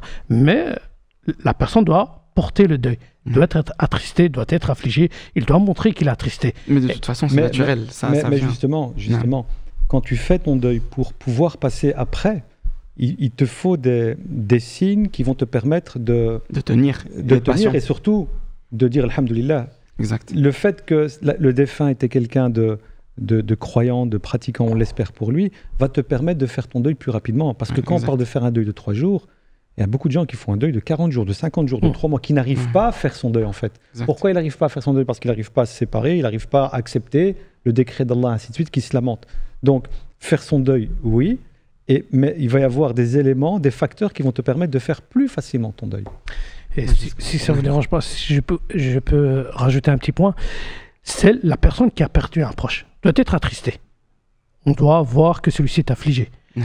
Même si celui-ci voit que celui qui l'a perdu est mort sur un des signes de bonne fin de vie, celui-ci doit être attristé dans tous les cas.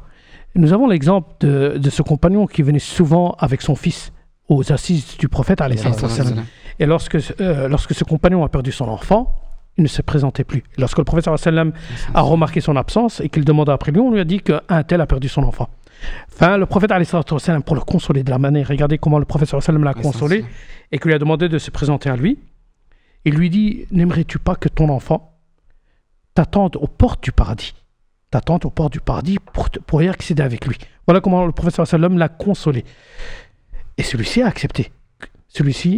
Enfin, la personne elle-même, celle qui perd un proche, doit être affligée, doit être attristée, mais il n'y a pas de mal pour le consoler, lui dire, alhamdoulilah, la personne que tu as perdue a accompli telle et telle chose. De cette manière. Mais aller jusqu'à se réjouir de la mort d'un proche. Je pense que là, peut-être que le mot a été peut-être mal utilisé, mais on a compris le sens. Je pense que c'est exactement. C'est l'alhamdoulilah. C'est ça, exactement. Oui. Justement, cher Omar, je vous ai posé une question. Tu peux nous donner la différence entre. À toi. Non, entre s'attrister et se lamenter. S'attrister, c'est permis, se lamenter, c'est interdit. Mais c'est quoi justement la frontière entre les deux? Lorsqu'on parle de lamentation, c'est de transgresser les limites. Il est permis de pleurer, il est permis que les larmes s'écoulent sur les joues, tout cela est permis. Mais il y a des limites. Commencer à pleurer avec des cris. Là, on parle de lamentation, le fait de transgresser les limites. Une fois que le son est accompagné des pleurs, à ce moment-là, c'est interdit. Mais pleurer, lorsqu'on vit le prophète pleurer pour la mort de son fils Ibrahim, et qu'on lui dit « Oh, messager d'Allah, toi tu pleures ?» Le prophète a répondu « Inna ar-rahma » ce n'est que la miséricorde d'Allah Azza wa Jal. Inna al-ayn la tadma' wa la naqul illa ma yurdi rabbana. Que les larmes s'écoulent et nous disons que ce qui satisfait Allah Azza wa Jal. Il y a des limites. Mais une fois qu'on transgresse, on rentre dans cette catégorie de lamentation, faire des cris.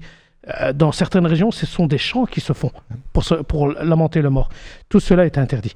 Mais une fois que la personne ne transgresse pas ses limites, il n'y a aucun mal. On peut faire entrer dans la lamentation aussi le fait de remettre en question le décret d'Allah. Dire le pourquoi. Voilà, pourquoi ma fille et pas ma grand-mère. Donc faire très attention aux mots. Rappelez-vous ce qu'a dit Cheikh Omar avec cette personne qui n'a pas, lors de Sadm al-Oula, lors du choc de la mort, qui n'a pas été capable de se retenir et de se contrôler. Donc on fait très attention à notre manière de réagir lorsqu'on apprend qu'il y a un mort ou que quelqu'un meurt de notre famille. Voilà pourquoi se préparer à la mort va nous faciliter le contact avec la mort. Et donc faire très attention à ce qu'on dit. Et très souvent, on entend des choses qui, même très souvent, risquent de nous faire sortir de la religion. Subhanallah. Ajib, ça peut être très dangereux en fait, subhanallah, quand on y pense. Barakallahu fikum. Question suivante. Est-ce que le dhikr, donc l'évocation, est une solution? Donc, est-ce que c'est une solution contre cette peur, donc la peur de la mort? Sinon, quelle autre solution? Akhi Mohamed, Sidi Hamza, tu en as parlé tout à l'heure. N'est-ce pas par le rappel d'Allah, par l'évocation d'Allah que les cœurs s'apaisent? Donc, un des conseils que je donne à nos auditeurs, au public, c'est de faire en sorte, surtout si tu as la peur de la mort, si tu as cette angoisse en toi, de calmer, de faire disparaître cette angoisse en faisant en sorte que dans ton rituel quotidien, journalier, le dhikr soit présent. Le dhikr, c'est quoi? Le dhikr, c'est la lecture du Coran. Le dhikr, c'est la méditation du Coran. Le dhikr, c'est prendre un temps entre toi et Allah pour répéter son nom. Subhanallah, alhamdulillah, ila ilaha illallah, Allahu akbar. Le dhikr, c'est aussi dua, implorer Allah d'apaiser ton cœur.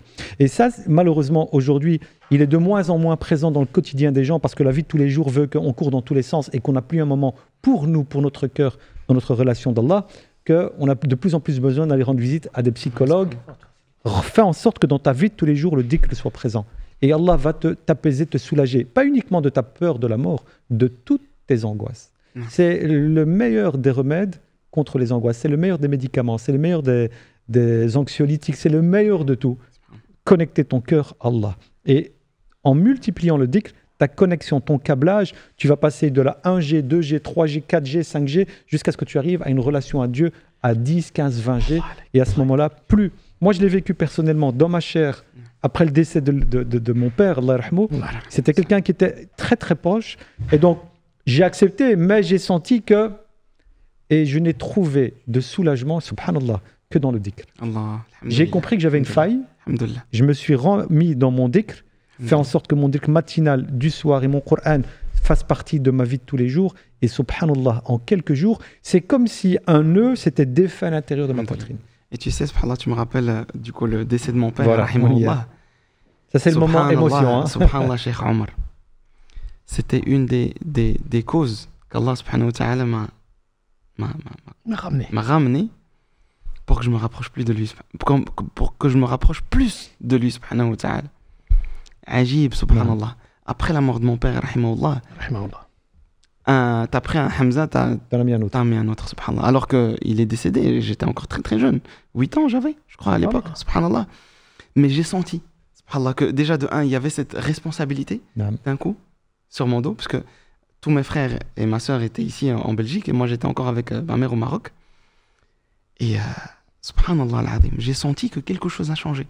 Et ma relation avec Allah depuis, subhanallah, depuis ce moment-là, a totalement changé. Subhanallah, vers un mieux, alhamdulillah. C'est pour cela, c'est pour cela, c'est Hamza, lors du lavage mortuaire, lorsqu'on vient laver le défunt, on demande souvent à ce que l'un des proches soit présent.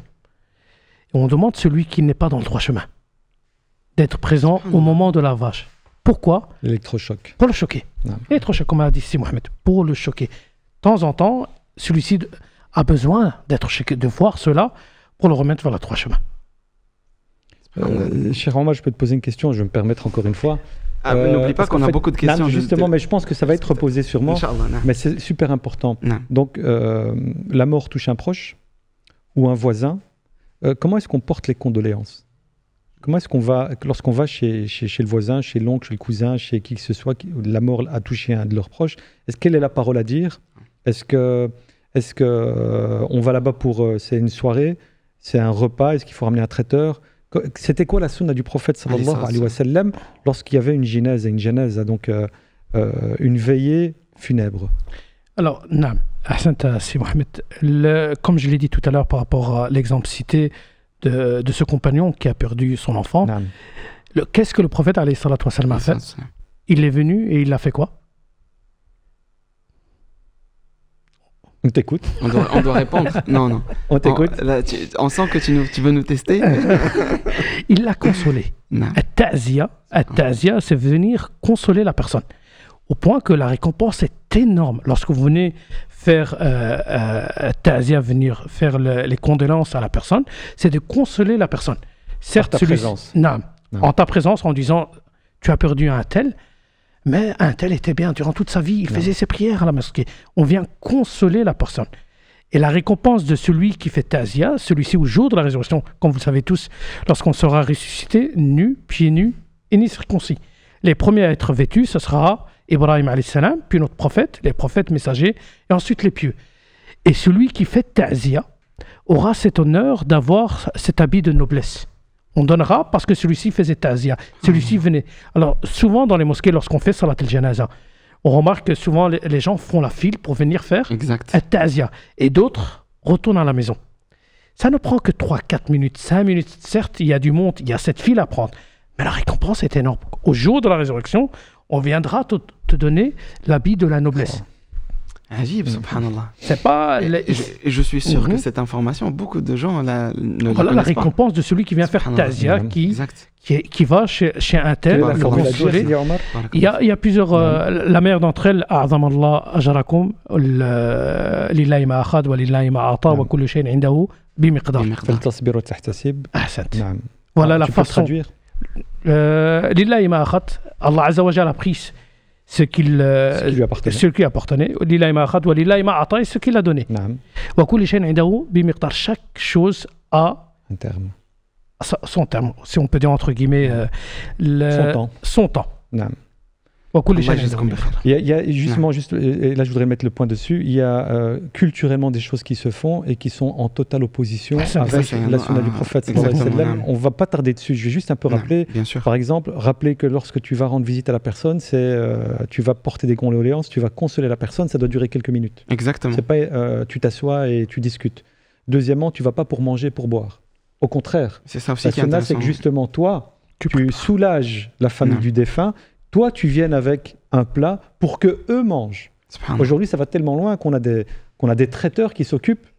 Mais ça, justement, est-ce que c'est permis? Au point qu'on ne différencie pas entre le mariage et justement, est-ce que c'est permis? Avec l'argent du défunt. Avec l'argent du défunt. Au Maroc, on te bat, on bat plusieurs moutons ou bien une vache, et on ne différencie pas de tazia. Des tentes, des tables qui sont louées. Alors, c'est des choses qui sont dans un temps normal, festif, en fait. Non, et tout cela est interdit. Vraiment pas pour la mort. Tout cela est interdit. Comme l'a cité Si Mohamed, c'est tu viens, tu fais tazia, les condoléances, et tu retournes chez toi. T'essayes d'aider avec ce que tu peux. Au contraire, c'est aux voisins d'apporter, comme l'a cité le professeur sallam, Isna'ouli Ali Ja'far. Lorsque Ja'far est décédé, le professeur sallam dit préparer la nourriture parce qu'ils sont préoccupés par le lavage, les obsèques, l'enterrement. Le professeur sallam l'a fait avec Ja'far. Allah yjazakum bi khair, hafdakum Allah wa ra'akum. On passe à une autre question en fait qui me rappelle que j'ai oublié de rappeler quelque chose de très important quand même, non négligeable, qui est tawsiya en fait, el-wasiya plutôt. Donc le testament avant la mort. Donc ici la question c'est qu'est-ce que la wasiya? La définition de la wasiya. Alors, celle-ci se traduit en français par testament, mais ce n'est pas le testament dans lequel on répartit les biens entre les héritiers. D'accord. Alors, il faut savoir qu'avant de répartir les biens entre les héritiers, il y a 4 étapes juste avant cela. Première étape, on prélèvera de l'argent, les biens de celui qui est décédé, on prélèvera pour les obsèques, c'est-à-dire pour le lavage, pour l'enterrement, c'est un coût. Celle-ci sera prélevée de l'argent des biens du défunt. Ensuite, on regrettera si celui-ci a des dettes envers autrui. On payera ses dettes. Les dettes, on va y revenir, Inch'Allah. Une fois qu'on a payé les dettes, on regarde les dettes envers Allah Azza wa Jal. Il y a des dettes. Si celui-ci est décédé et qu'il avait un certain nombre de jours à rattraper, on payera. Si celui-ci n'a pas accompli le pèlerinage et qu'il avait les moyens, on payera à l'aide de son argent. Si celui-ci ne s'est pas quitté de la zakat, on payera. Et non, les dettes envers Allah Azza wa Jal. Quatrième étape, c'est al-wasiyya. Il est permis à la personne de déléguer jusqu'à un tiers maximum à une personne, à une fondation, à une mosquée, à un ami, à un proche qui ne va pas hériter. Parce que le professeur Hassan dit dans le hadith, la wasiyyata lil waris, que celui-ci ne peut pas. Le maximum qu'on peut donner, c'est un tiers de sa fortune. Pourquoi? Alors, il t'est permis d'écrire dans ton testament que je lègue un tiers de ma fortune à telle mosquée. Pourquoi? Parce qu'on parle de la mort. Celui-ci passe de l'autre côté. Et al-a'mal bil khawatim, les actes ne valent que par leur fin. Husnul khatima, une bonne fin de vie. Le fait d'avoir légué un tiers de ta richesse, on parle. Certains ont des maisons, certains ont de l'argent. Le fait de donner un tiers, fi sabilillah, c'est une bonne fin de vie. Ça peut être la cause pour laquelle celui-ci sera pardonné et avoir cet accès au paradis. Enfin, Allah Azza wa Jalla et son messager ont permis de donner jusqu'à un tiers de sa fortune. Voilà, al-wasiya. Lorsqu'on parle de al-wasiya, il est permis. Vous avez Amr ibn As, lorsque celui-ci était malade à la Mecque et que sa fin était proche, il demanda la permission, et il était riche, il demanda la permission au prophète, alayhi salatu wa salam, de donner toute sa fortune. Là, le prophète lui a interdit. Il lui a demandé la moitié, le prophète lui a interdit. Il lui a dit al-thuluth, il lui a dit wa-thuluth kathir, même de donner le tiers, c'est beaucoup. C'est déjà beaucoup. Et il cite la raison pourquoi c'est beaucoup. Il dit vaut mieux laisser les enfants avec de l'argent qui sont riches que de tendre les mains. Enfin, l'islam permet jusqu'à un tiers de donner à une mosquée, de donner même à un ami, de donner à une personne que vous aimez, à une proche qui n'est pas parmi les héritiers. Il est permis de faire cela, et cela a été mentionné dans le Coran. Et cela si je peux me permettre de compléter ce qu'a dit Sidi Omar. Donc cette wasiya, dans le cadre de Sidi Omar, c'est le tiers dans lequel tu as libre utilisation pour autres que les bénéficiaires légaux. C'est ça. Maintenant, ce qu'il faut aussi que nos auditeurs gardent en tête, c'est que le prophète sallallahu alayhi wa sallam nous a conseillé de ne jamais dormir sans que ton testament ne soit sous ton coussin. Et dans ce testament, il doit y avoir quoi? Toutes les informations qui vont permettre à tes enfants, à tes proches, de gérer ton après-mort. Dans ta wasiya, tu peux mettre, si tu veux, la personne que tu voudrais qui prie pour toi, salat al-janaza. Dans ta wasiya, tu peux mettre la personne que tu voudrais qui te lave. Dans ta wasiya, tu vas rappeler à tes enfants, et beaucoup de parents ne le font pas, tes dettes. Parce que c'est bien de payer les dettes du défunt, mais déjà, il faut les connaître. Et beaucoup de parents ne communiquent pas à leurs enfants.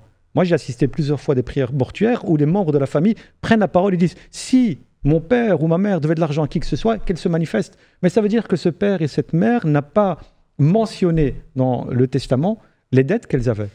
Si même des conseils aux enfants de rester unis après leur mort, de continuer à adorer Dieu malgré la mort, de ne pas tomber dans les lamentations, l'wasiya peut être utilisé dans ce cadre-là. Et comme donc, rappel. comme rappel. Et donc, ne pas oublier de tout le temps remettre à jour ta wasiya. C'est compris? Donc, tous les soirs ou chaque 2, 3, 4 jours, mettre à jour ta wasiya pour que tes enfants, s'il se passe quoi que ce soit, parce qu'on ne meurt pas qu'après avoir été malade. Tu peux mourir, ce qu'on appelle maut al-faj'a, la mort surprise. Tu te couches, tu es en bonne santé, tu ne te réveilles pas le matin, mais tu as oublié de dire à tes enfants que la veille, tu n'as pas payé l'épicier ou tu as emprunté 500 € à telle personne, ou peut-être même que tu as donné de l'argent à quelqu'un. Tu as de l'argent chez les gens, mais les héritiers ne le savent pas. Et donc tout ça peut créer des tensions, et c'est l'objectif de l'instauration de l'wasiya, le testament. Pour le rappel. On passe à la question suivante, Inch'Allah Ta'ala. Donc, est-ce un bon signe pour le croyant lorsque beaucoup de personnes sont présentes lors de Salat al-Janaza? Par exemple, ici on cite Habibna Rachid Haddash rahimahullah, qui effectivement, au moment de sa mort, la prière mortuaire, il y avait énormément de personnes qui étaient présentes. Est-ce qu'on peut dire que c'est un bon signe? Alors, nous retrouvons dans un hadith dans lequel le prophète alayhi salatu wa salam dit, si 40 personnes viennent accomplir la prière mortuaire, sous condition qu'ils croient en Allah Azza wa Jal et qu'ils ne l'associent à aucune autre divinité, c'est une intercession pour le défunt. 40 personnes. Nous retrouvons dans un hadith 100 personnes, et ensuite nous retrouvons dans un autre hadith 40 personnes. Il suffit que 40 personnes soient présents pour la prière mortuaire afin que ceux qui sont présents intercèdent. Allah Azza wa Jal pardonne aux défunts. Le fait que 40 sont présents, parce que on appelle ça les témoins d'Allah Azza wa Jal sur terre. Le prophète sallallahu alayhi wa sallam, un jour, lorsqu'il y a eu un convoi funèbre, il se leva et il a entendu les compagnons parler en bien de celui-ci. Le prophète sallallahu alayhi wa sallam a dit wajabat. Il a utilisé ce terme. Et les compagnons sont étonnés en disant pourquoi tu dis wajabat? Le prophète sallallahu alayhi wa sallam dit lorsque les gens parlent en bien du mort, c'est une obligation à Allah Azza wa Jal de faire rentrer un tel au paradis. Et il dit la raison pourquoi. Parce que nous sommes les témoins d'Allah sur terre. Alors, le fait qu'il y a eu autant de gens qui se sont présentés, et c'est ce qu'imam l'imam Ahmed, lors de l'épreuve qu'il a subie, il leur a dit, attendez le moment de la mort qui va nous différencier, nous, Al-Sunnah, de Al-Bidah. Lorsque l'imam Ahmed, il a été éprouvé et qu'il est décédé, lorsqu'il était à Bagdad et qu'il y a eu Salat al-Janaza, il n'y avait plus de place, au point que les gens devaient prier dans le fleuve sur les bateaux, tellement que des gens se sont présentés. Mais lorsque Al-Bidah décède, personne n'est présent. Voilà comment l'imam Ahmed leur a répondu. Enfin, le fait d'avoir autant, c'est ainsi, nous sommes tous témoins d'Allah Azza wa Jal sur terre qu'il était bien. On espère tout cela pour nous. Au plus que de gens se présentent, au mieux que c'est. Wallahu ta'ala a'lam. Allah yajzikum bi khair. Hafidhakum Allah wa ra'akum. Alors, question suivante. Est-il obligatoire de faire un testament? Donc, est-ce que finalement c'est une obligation? Si tu dis qu'il est obligatoire, ça veut dire que celui qui ne le fait pas est désobéissant. Il est fortement recommandé de faire son testament. Maintenant, ce que les frères et sœurs doivent savoir, c'est que le partage de tes biens parmi tes héritiers, le partage a été fait par Allah Azza wa Jalla dans Surat An-Nisa. Yusikumullahu fi awladikum. Donc le partage, il est déjà fait. Le testament, c'est vraiment pour les 30% de tes richesses, si tu veux les léguer à quelqu'un, ou à une association. Rappelez-vous, ça doit être une association qui œuvre dans le bien. Tu ne peux pas léguer les 30% de tes richesses au café ou, je vais être un peu vulgaire, ou à la chicha du coin. Non, c'est la mosquée, l'école, une association qui aide les pauvres, qui aide les démunis ou quoi que ce soit. Même si elle n'est pas musulmane. Hein. Imaginons que tu veux donner tes 30% à Médecins sans frontières qui envoie des médecins pour opérer nos frères et nos sœurs n'importe où dans le monde. Tu peux le faire tant que c'est dans un cadre halal. Obligatoire, non. Fortement recommandé, oui. Et ça règle énormément de soucis. Moi, très souvent, je suis appelé par des familles pour faire le médiateur. Pas pour partager les parts d'héritage, en réalité, pour faire le médiateur. Ils ne s'en sortent pas, ils ne savent pas trop ce qui se passe. Les dernières volontés du défunt ne sont pas claires. La maman dit une chose, les frères disent autre chose, et moi j'ai entendu mon père, alors que le document aurait tout réglé. Allahu a'lam. Ajib, subhanallah. Donc ça peut être une solution à beaucoup Bien de sûr. problèmes en fait. Allah yajzakum Il y a, khair. il y a un site, je pense, testament.be justement, Qui donne une. qui il te met des exemples de testaments, C'est bien des ça. types de testaments, et puis en Masha'Allah. fait, il suffit toi que tu l'imprimes et il est déjà prêt en rempli pour toi, et tu mets en gros, voilà, je voudrais telle chose et telle chose. En Masha'Allah. Belgique, c'est testament.be, et en France, je sais pas trop. Ça peut être une bonne idée, effectivement. Alors, question suivante. Quelle est la meilleure manière de se repentir avant la mort? Ah, je vais laisser cher Omar répondre. La meilleure manière de se repentir avant la mort. Et Mohamed. Mais c'est bien, comme ça on fait à chaque fois. Ouais, un peu de ping-pong. Voilà, j'aime bien ça. ping-pong, exactement. Quelle est la meilleure manière de se repentir avant la mort? Non.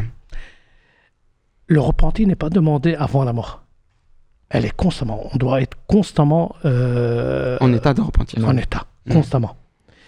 Celui qui prend cette habitude d'implorer le pardon d'Allah Azza wa Jal se verra au moment de la mort et juste avant de la mort, celui-ci demandera aussi le pardon. Si on prend cette habitude dès maintenant, tous les jours, on implore, on demande à Allah Azza wa Jal, Allahumma khfirli, Allahumma arhamni, Allahumma khfirli, on reconnaît nos péchés, sache qu'au moment de la mort, tu le feras. Subhanallah. Mais si durant toute ta vie, on a dit qu'en fin de vie, c'est un résumé de tout ce que nous avons Non. fait.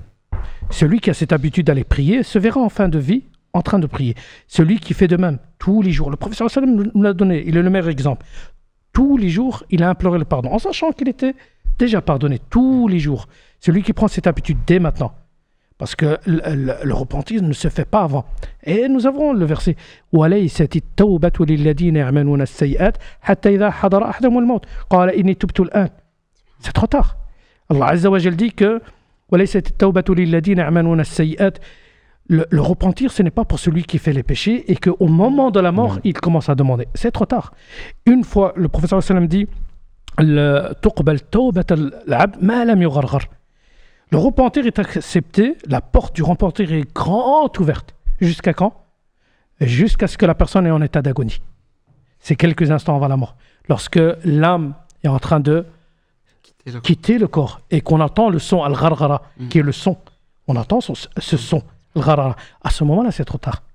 Allah Azza wa Jal le dit. Alors, il faut dès maintenant, tous les jours, dès maintenant implorer le pardon d'Allah Azza wa Jal, se remettre en question tous les jours. Celui qui le fait, le fera juste avant la mort. Celui qui ne prend pas cette habitude. Allah Azza wa Jal est pardonneur. Ça peut arriver. La miséricorde d'Allah Azza wa Jal est énorme. Ça peut arriver que celui qui ne prend pas cette habitude le fait avant la mort. Alhamdulillah. La miséricorde d'Allah est grande. Mais nous, qu'est-ce qu'on essaie de faire? C'est d'avoir toutes les chances Bien sûr. de notre côté. Bien sûr. Alors, dès maintenant, se repentir, implorer, reconnaître nos péchés, le faire tous les jours, quotidiennement, le faire chaque semaine, chaque mois. Il suffit de faire 2 unités de prière dans lesquelles Allah Azza wa Jal nous pardonne. C'est ce que je voulais justement te demander, Non, mais c'est bon. de résumer le process Pourquoi du repentir. Juste en quelques mots, parce que nos éditeurs, des fois, se trompent entre la demande de pardon et le repentir Non. sincère, sans trop rentrer dans le détail, hein, le repentir sincère lorsqu'il y a un gros mal qui a été fait. Non, mais lorsqu'il y a eu un gros mal qui a été fait, c'est à ce moment-là de le réparer. Naam. Il est toujours demandé que, après avoir commis un péché, de l'effacer par une bonne action. Ouais. Innal hasanat yudhibna as-sayyi'at. Et nous avons beaucoup de versets dans lesquels Allah Azza wa Jal nous incite, après avoir commis un péché, d'implorer son pardon en accomplissant une bonne action. Exemple, quelqu'un qui commet un péché dans lequel cela encourt la colère d'Allah Azza wa Jal. À ce moment-là, qu'est-ce que celui-ci doit faire? Il fait une aumône en secrète. Le prophète sallam dit sadaqatu, dans lequel le prophète sallam dit sadaqatu sir tutfi ghadab ar-rabb. Naam. Le fait de faire une aumône en secrète, en Discrètement. cachette, discrètement, cela apaise la colère d'Allah Azza wa Jal. On commet un grand péché, on revient directement à implorer le pardon d'Allah Azza wa Jal, le suivre par une bonne action, même si c'est 1 euro, 50 cents. Allah Azza wa Jal ne voit pas la quantité.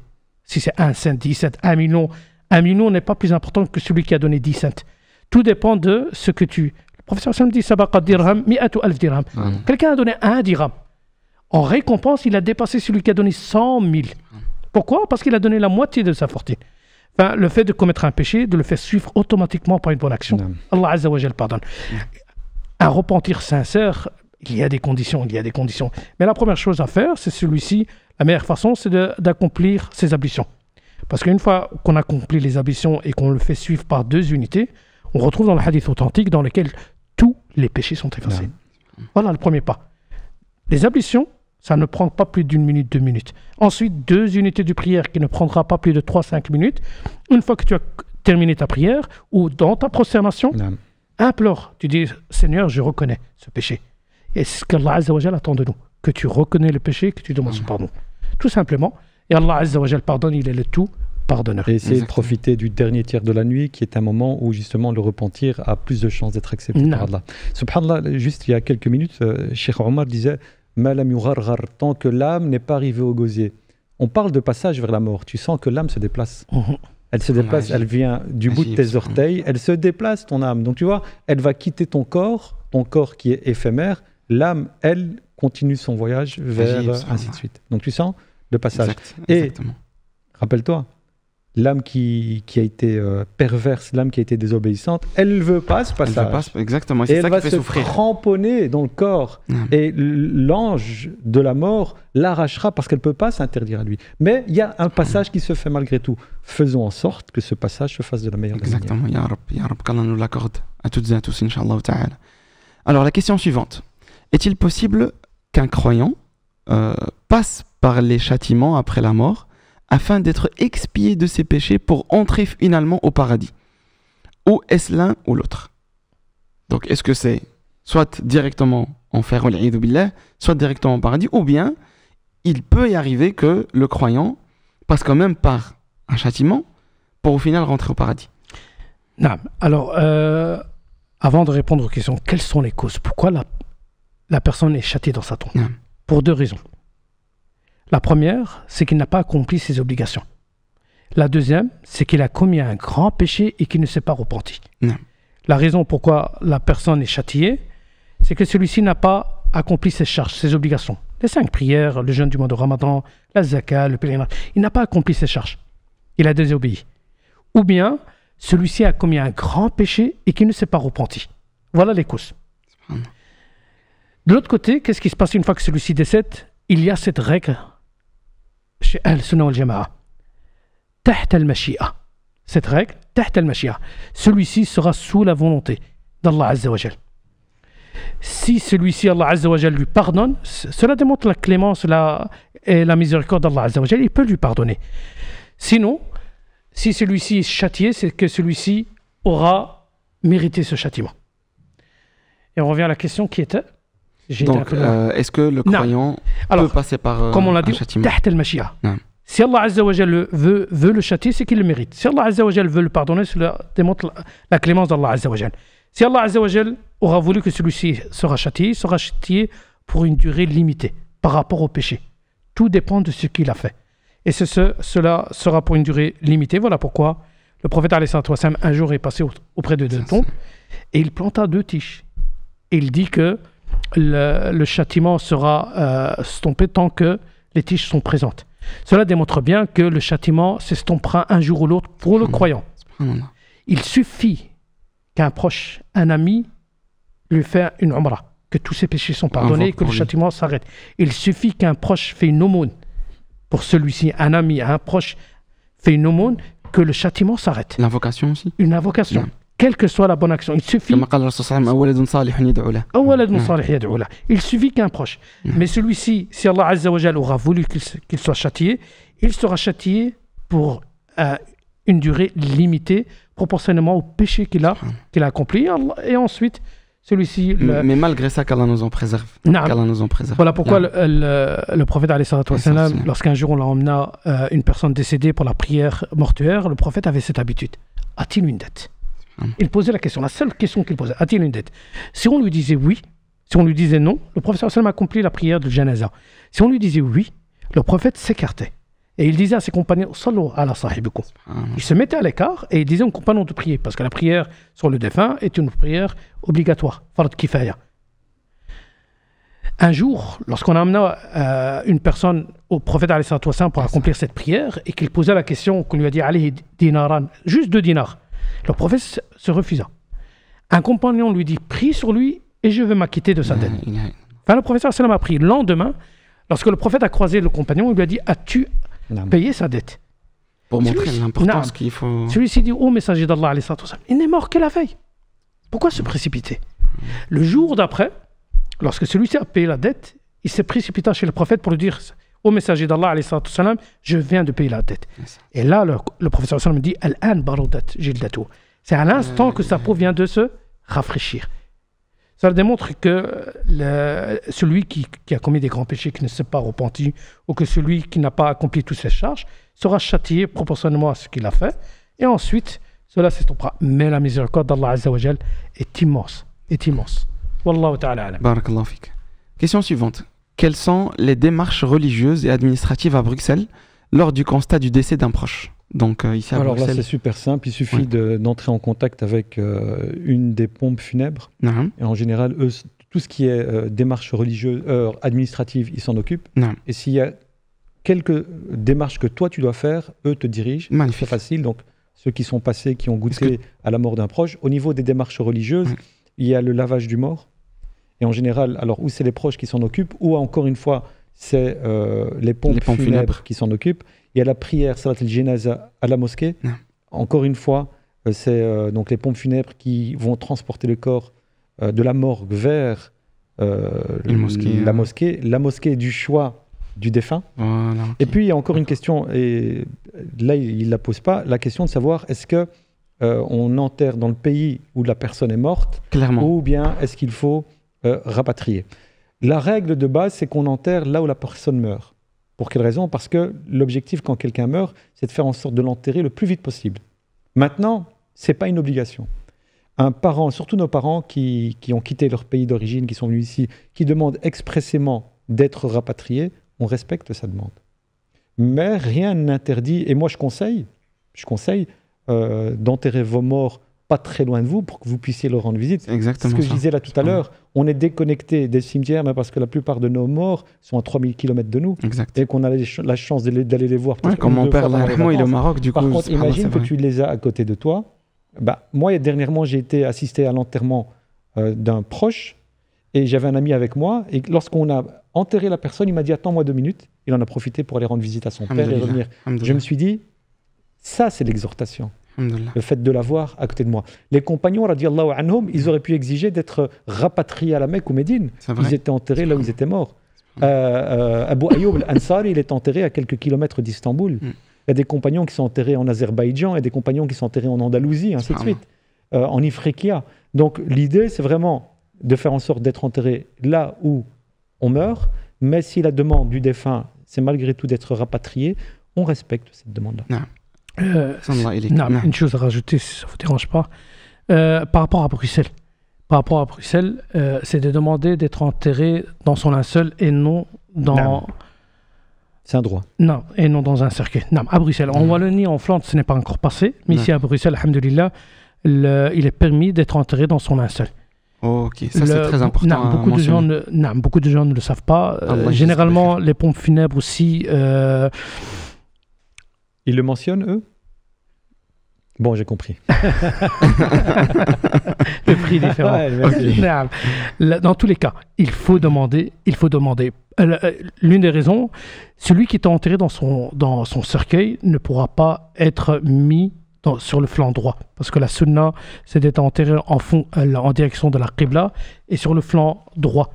Enfin, celui qui est enterré dans son linceul, on perce cela dans la tombe. Et il est mis. Mais dans le cercueil, celui-ci est mis sur le dos.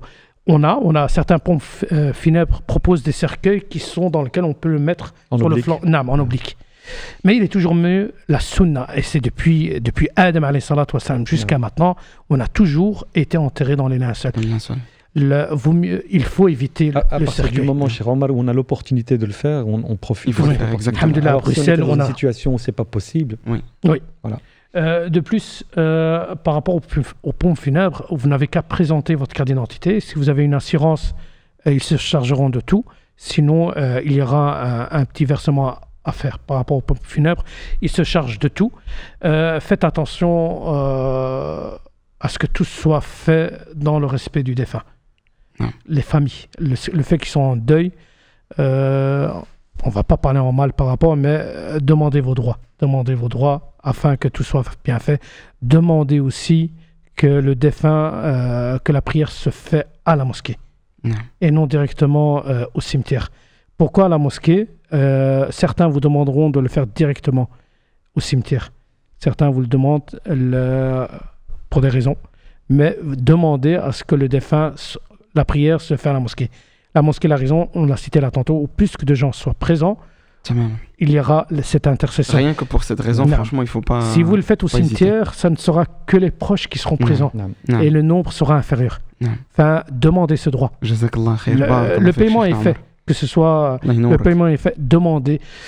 On essayera de vous sortir certaines choses par rapport au rendez-vous, aux heures. Demandez, c'est votre droit. Demandez à ce que le défunt, que la prière soit accomplie, que ce soit une femme ou un homme, ça ne change pas. Que la prière soit faite à la mosquée et pas au cimetière, parce que Allah le yjazak nombre khair. sera inférieur. Wallahu Et ta'ala. franchement, Par alhamdoulilah, expérience. je suis hyper content d'avoir rappelé tout ça parce que franchement, il y a beaucoup d'informations Oui. que tu as dit, barakallahu fik, et que tu as rappelé que beaucoup de gens en fait négligent et ne connaissent pas. Naam, akhi Mohamed, Je est-ce que voulais tu as un autre point? justement rebondir sur ce que dit notre frère Omar. Naam. Là, tout à l'heure, on posait la question comment faire en sorte que la mort fasse partie de ma réalité, Non. comment ne plus en avoir peur. Une des pistes, c'est d'être à la recherche des prières mortuaires. Aujourd'hui, avec les réseaux sociaux, alhamdoulilah, il y a même des frères qui s'en occupent. Tous les jours, on reçoit un compte rendu des prières aux alentours de là où on habite. Fais en sorte, mon frère, ma sœur, d'aller à ces prières-là, même si c'est des personnes que tu ne connais pas. Chaque fois que tu assisteras à une prière mortuaire, tu auras en récompense la valeur de Jabal Uhud en Allahu Hassanat. akbar, Allahu akbar. Et Subhanallah. ensuite, essaye, si l'enterrement se fait localement, de suivre le convoi funèbre et d'assister mon frère à l'enterrement. Et à ce moment-là, tu auras un deuxième Jabal Uhud en poids de Hassanat. Donc faisons en sorte de cela. Quand c'est les congés scolaires et qu'on annonce une prière mortuaire à la mosquée, ramène tes enfants. Ramène ton épouse. Wakafa bil mauti. Wahida. La mort sert de meilleure exhortation. Subhanallah. Et tu en discutes et tu parles avec. Et c'est comme ça que tu vas faire en sorte que tes enfants vont avoir une approche normale et Exact. non craintive De la mort. C'est Hamza. Par rapport à bien ce que sûr. Si Mohamed a cité, pour inciter les gens à venir aux prières janaza, il a bien démontré par une montagne de hasanat. Mais il faut comprendre que signifie une montagne de hasanat. Lorsqu'on dit le fait d'accomplir cette prière de janaza qui ne prend pas plus de 2-3 minutes. Subhanallah, ajib. Et la récompense, c'est une montagne de hasanat. Certains ne connaissent pas la valeur de la hasanat. C'est comme une hasanat. Pour mieux comprendre, c'est comme si on vous dit vous avez une montagne d'or. Jabal Uhud, on l'a vu, On l'a l'a vu ensemble. exactement, subhanallah. Oui. Elle fait 7 km Exact. sur 3. Et ça, ce n'est que la tête de l'iceberg. On dit que lorsqu'une montagne, 90% Bien est, sûr. est au Enterré. sol. Bien On, sûr. on ne voit que les 10%. Subhanallah. Alors, la montagne de Uhud, comme l'a cité Si Mohamed, 7 km sur 3. C'est comme si je vous dis, venez prier cette janaza à la mosquée, et vous avez cette montagne en or. Même le plus riche ne peut Là, pas tout de avoir suite, une montagne d'or. Bien sûr, 7. bien sûr. On se battrait. Subhanallah. Et au jour de la résurrection, lorsqu'on te donnera le choix entre la montagne en or ou la montagne en hasanat, Tu choisirais le Hassanat. Ah, bien sûr. tu prendras le C'est hasanat. ça qui compte. Pour à ce avoir moment-là. une valeur, parce que certains disent hasanat, disent hasanat, Non. 1000 hasanat. Non, c'est énorme. Une C'est la hasanat. devise de. La hasanat de sera l'inspirer. peut-être la cause qui penchera la Non. balance. Il suffit d'une hasanat, moins pour rentrer au paradis. Non. Tout simplement. Alors, lorsque la cité c'est Mohamed, une montagne, c'est vraiment une montagne de hasanat. C'est énorme. Allah yjazkum Wallah. khair. Et le choix de Uhud est judicieux parce que pour les Arabes, pour les Mécois, Uhud, pour les Médinois plutôt, Uhud c'était ce qu'il y avait de plus grand autour d'eux. Subhanallah. Et lorsqu'ils voulaient parler de quelque chose de grand, ils prenaient en exemple Uhud. Uhud à chaque fois. Donc c'est exactement. vraiment pour montrer l'énormité de la récompense juste en passant quelques minutes Exact. dans la mosquée et en faisant Wallahu une prière. yudaifu liman yasha. Wallah yuda'ifu, Subhanahu wa Allah ta'ala. multiplie, décuple. Selon à qui il l'intention, veut. selon Alhamdulillah Rabbil Alamin. Hada min fadlillah azza wa jalla. Allah est miséricordieux. Alhamdulillah. Alors, il nous reste, Inch'Allah ta'ala, 3 questions. Donc, dans la première, c'est décéder un vendredi, est-ce que c'est un bon signe? Est-ce que c'est un signe d'une bonne Sidi fin? Omar. Il va pas te, Non, dès qu'il y a des questions un peu, il va pas te rater un aujourd'hui. peu où ça discute, oui, non, je préfère Non. la patate chaude à Sidi Omar. Alors, نعم أحسنت. الله يفتح عليك سي Amin, محمد. amin. الله ينوركم جميعا. Amin, ya Rabb, Allahumma amin. On retrouve le hadith, certains le considèrent bon, d'autres le considèrent faible. Dans tous les cas, nous avons la parole du prophète عليه الصلاة والسلام من مسلم يموت يوم الجمعة أو ليلة الجمعة إلا وقاه الله من عذاب القبر. Nous retrouvons le hadith dans lequel le prophète sallallahu alayhi wa sallam dit celui qui décède le vendredi ou la veille, ça veut dire jeudi après le maghrib. Parce que chez nous, la nuit précède le jour. C'est comme à minuit, aujourd'hui à minuit, on est mercredi. Celui qui meurt le jeudi après le maghrib jusqu'à vendredi maghrib sera préservé des châtiments de la tombe. Enfin, on espère par cela toute personne qui décède, et c'est un choix d'Allah Azza wa Jal. Allah Azza wa Jal choisit. Celui-ci rentre au paradis, celui-ci rentre en enfer, celui-ci sera préservé des châtiments de la tombe, il le fait mourir le vendredi. C'est une miséricorde, une clémence, c'est un choix d'Allah Azza wa Jal. Wa rabbuka yakhluqu ma yasha wa yakhtar. Wallahu ta'ala a'lam. Alhamdulillah, Allah yajzikum bi khair. Alors, le dhikr comprend-il l'écoute du Coran? Donc le fait d'écouter le Coran, est-ce que c'est aussi du dhikr? Bien sûr. Au-delà du fait de le lire, effectivement. Le lire, le mémoriser, le méditer et l'écouter. L'écouter, c'est un rappel.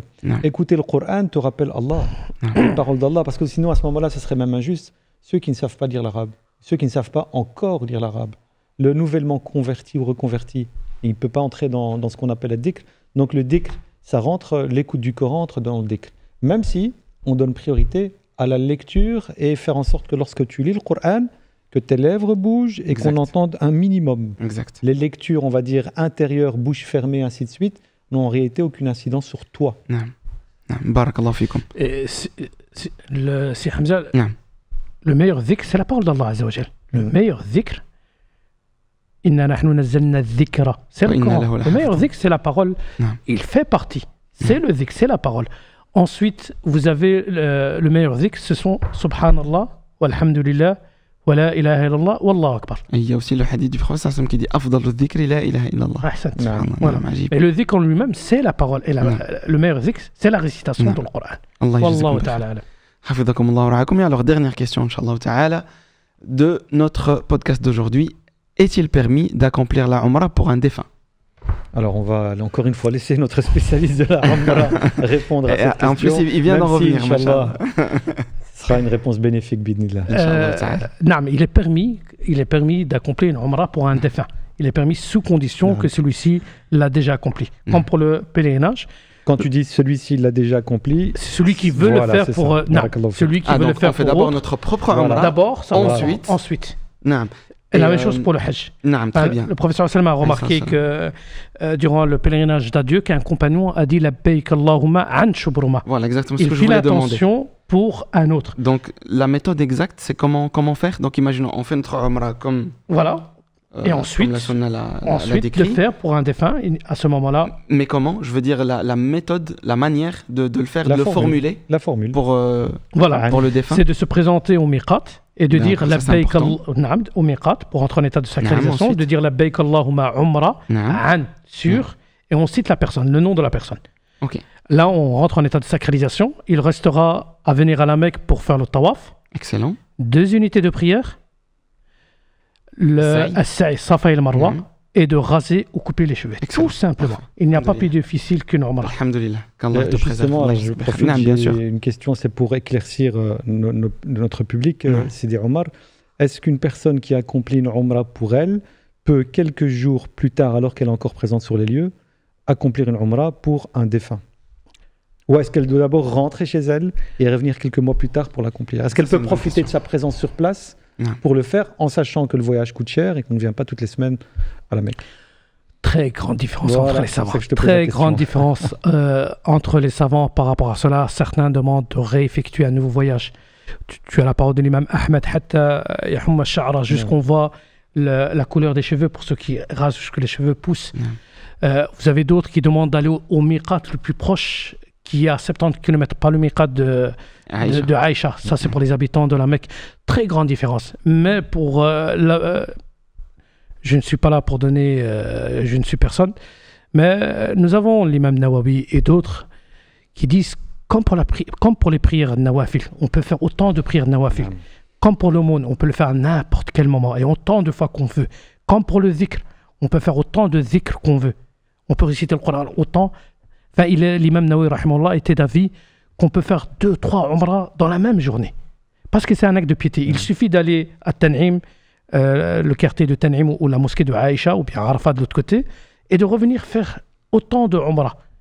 Enfin, grande divergence. Non. Mais d'aller à Masjid Aïcha 2-3 jours le lendemain, faire l'Umrah, Inch'Allah, il n'y a aucun problème. Allah Inch'Allah. Surtout Sidi Omar, rappelle-toi que beaucoup de gens n'ont pas l'occasion d'y aller souvent. C'est ça. Ça, On a jusqu'à 6000 kilomètres de la Mecque. jusqu'à Ah ce oui, que bien les sûr. cheveux noircissent, c'est très facile à dire à quelqu'un qui habite à 200 km Voilà. de la C'est Mecque. ça. Ahsan. Mais d'autres qui habitent à 3000 km ou Exact. 4000 6000. km ou 6000 et qui en plus doit poser Ouais, des congés pour pouvoir y aller. Exact. C'est beaucoup La plus vie compliqué. pour moi le plus judicieux, c'est ce qu'a dit Sidi Omar en rapportant les paroles d'Imam Nawawi entre autres, c'est de le faire et de ne pas se priver de le faire. Exactement. Allah Et, yajzak. et de rajouter certains, nous avons des étudiants à la Mecque Naam. de l'université Umm al-Qura Ah, c'est important de Naam, dire ça qui aussi. font la Umrah pour les défunts. À ce moment-là, vous pouvez me contacter ou bien directement par la page Khayrukum ou autre.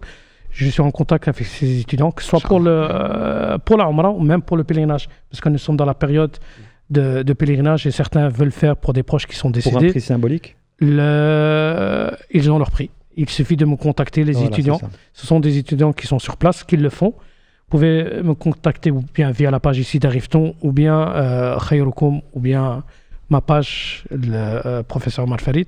Inch'Allah, je vous donnerai tous les détails. Ça. bi'idhnillah. Excellent. Et en parlant de Khayrukum, justement, on va faire la petite Eh transition. là. Subhanallah. Tout est fait d'une manière excellente et parfaite par Allah subhanahu wa ta'ala.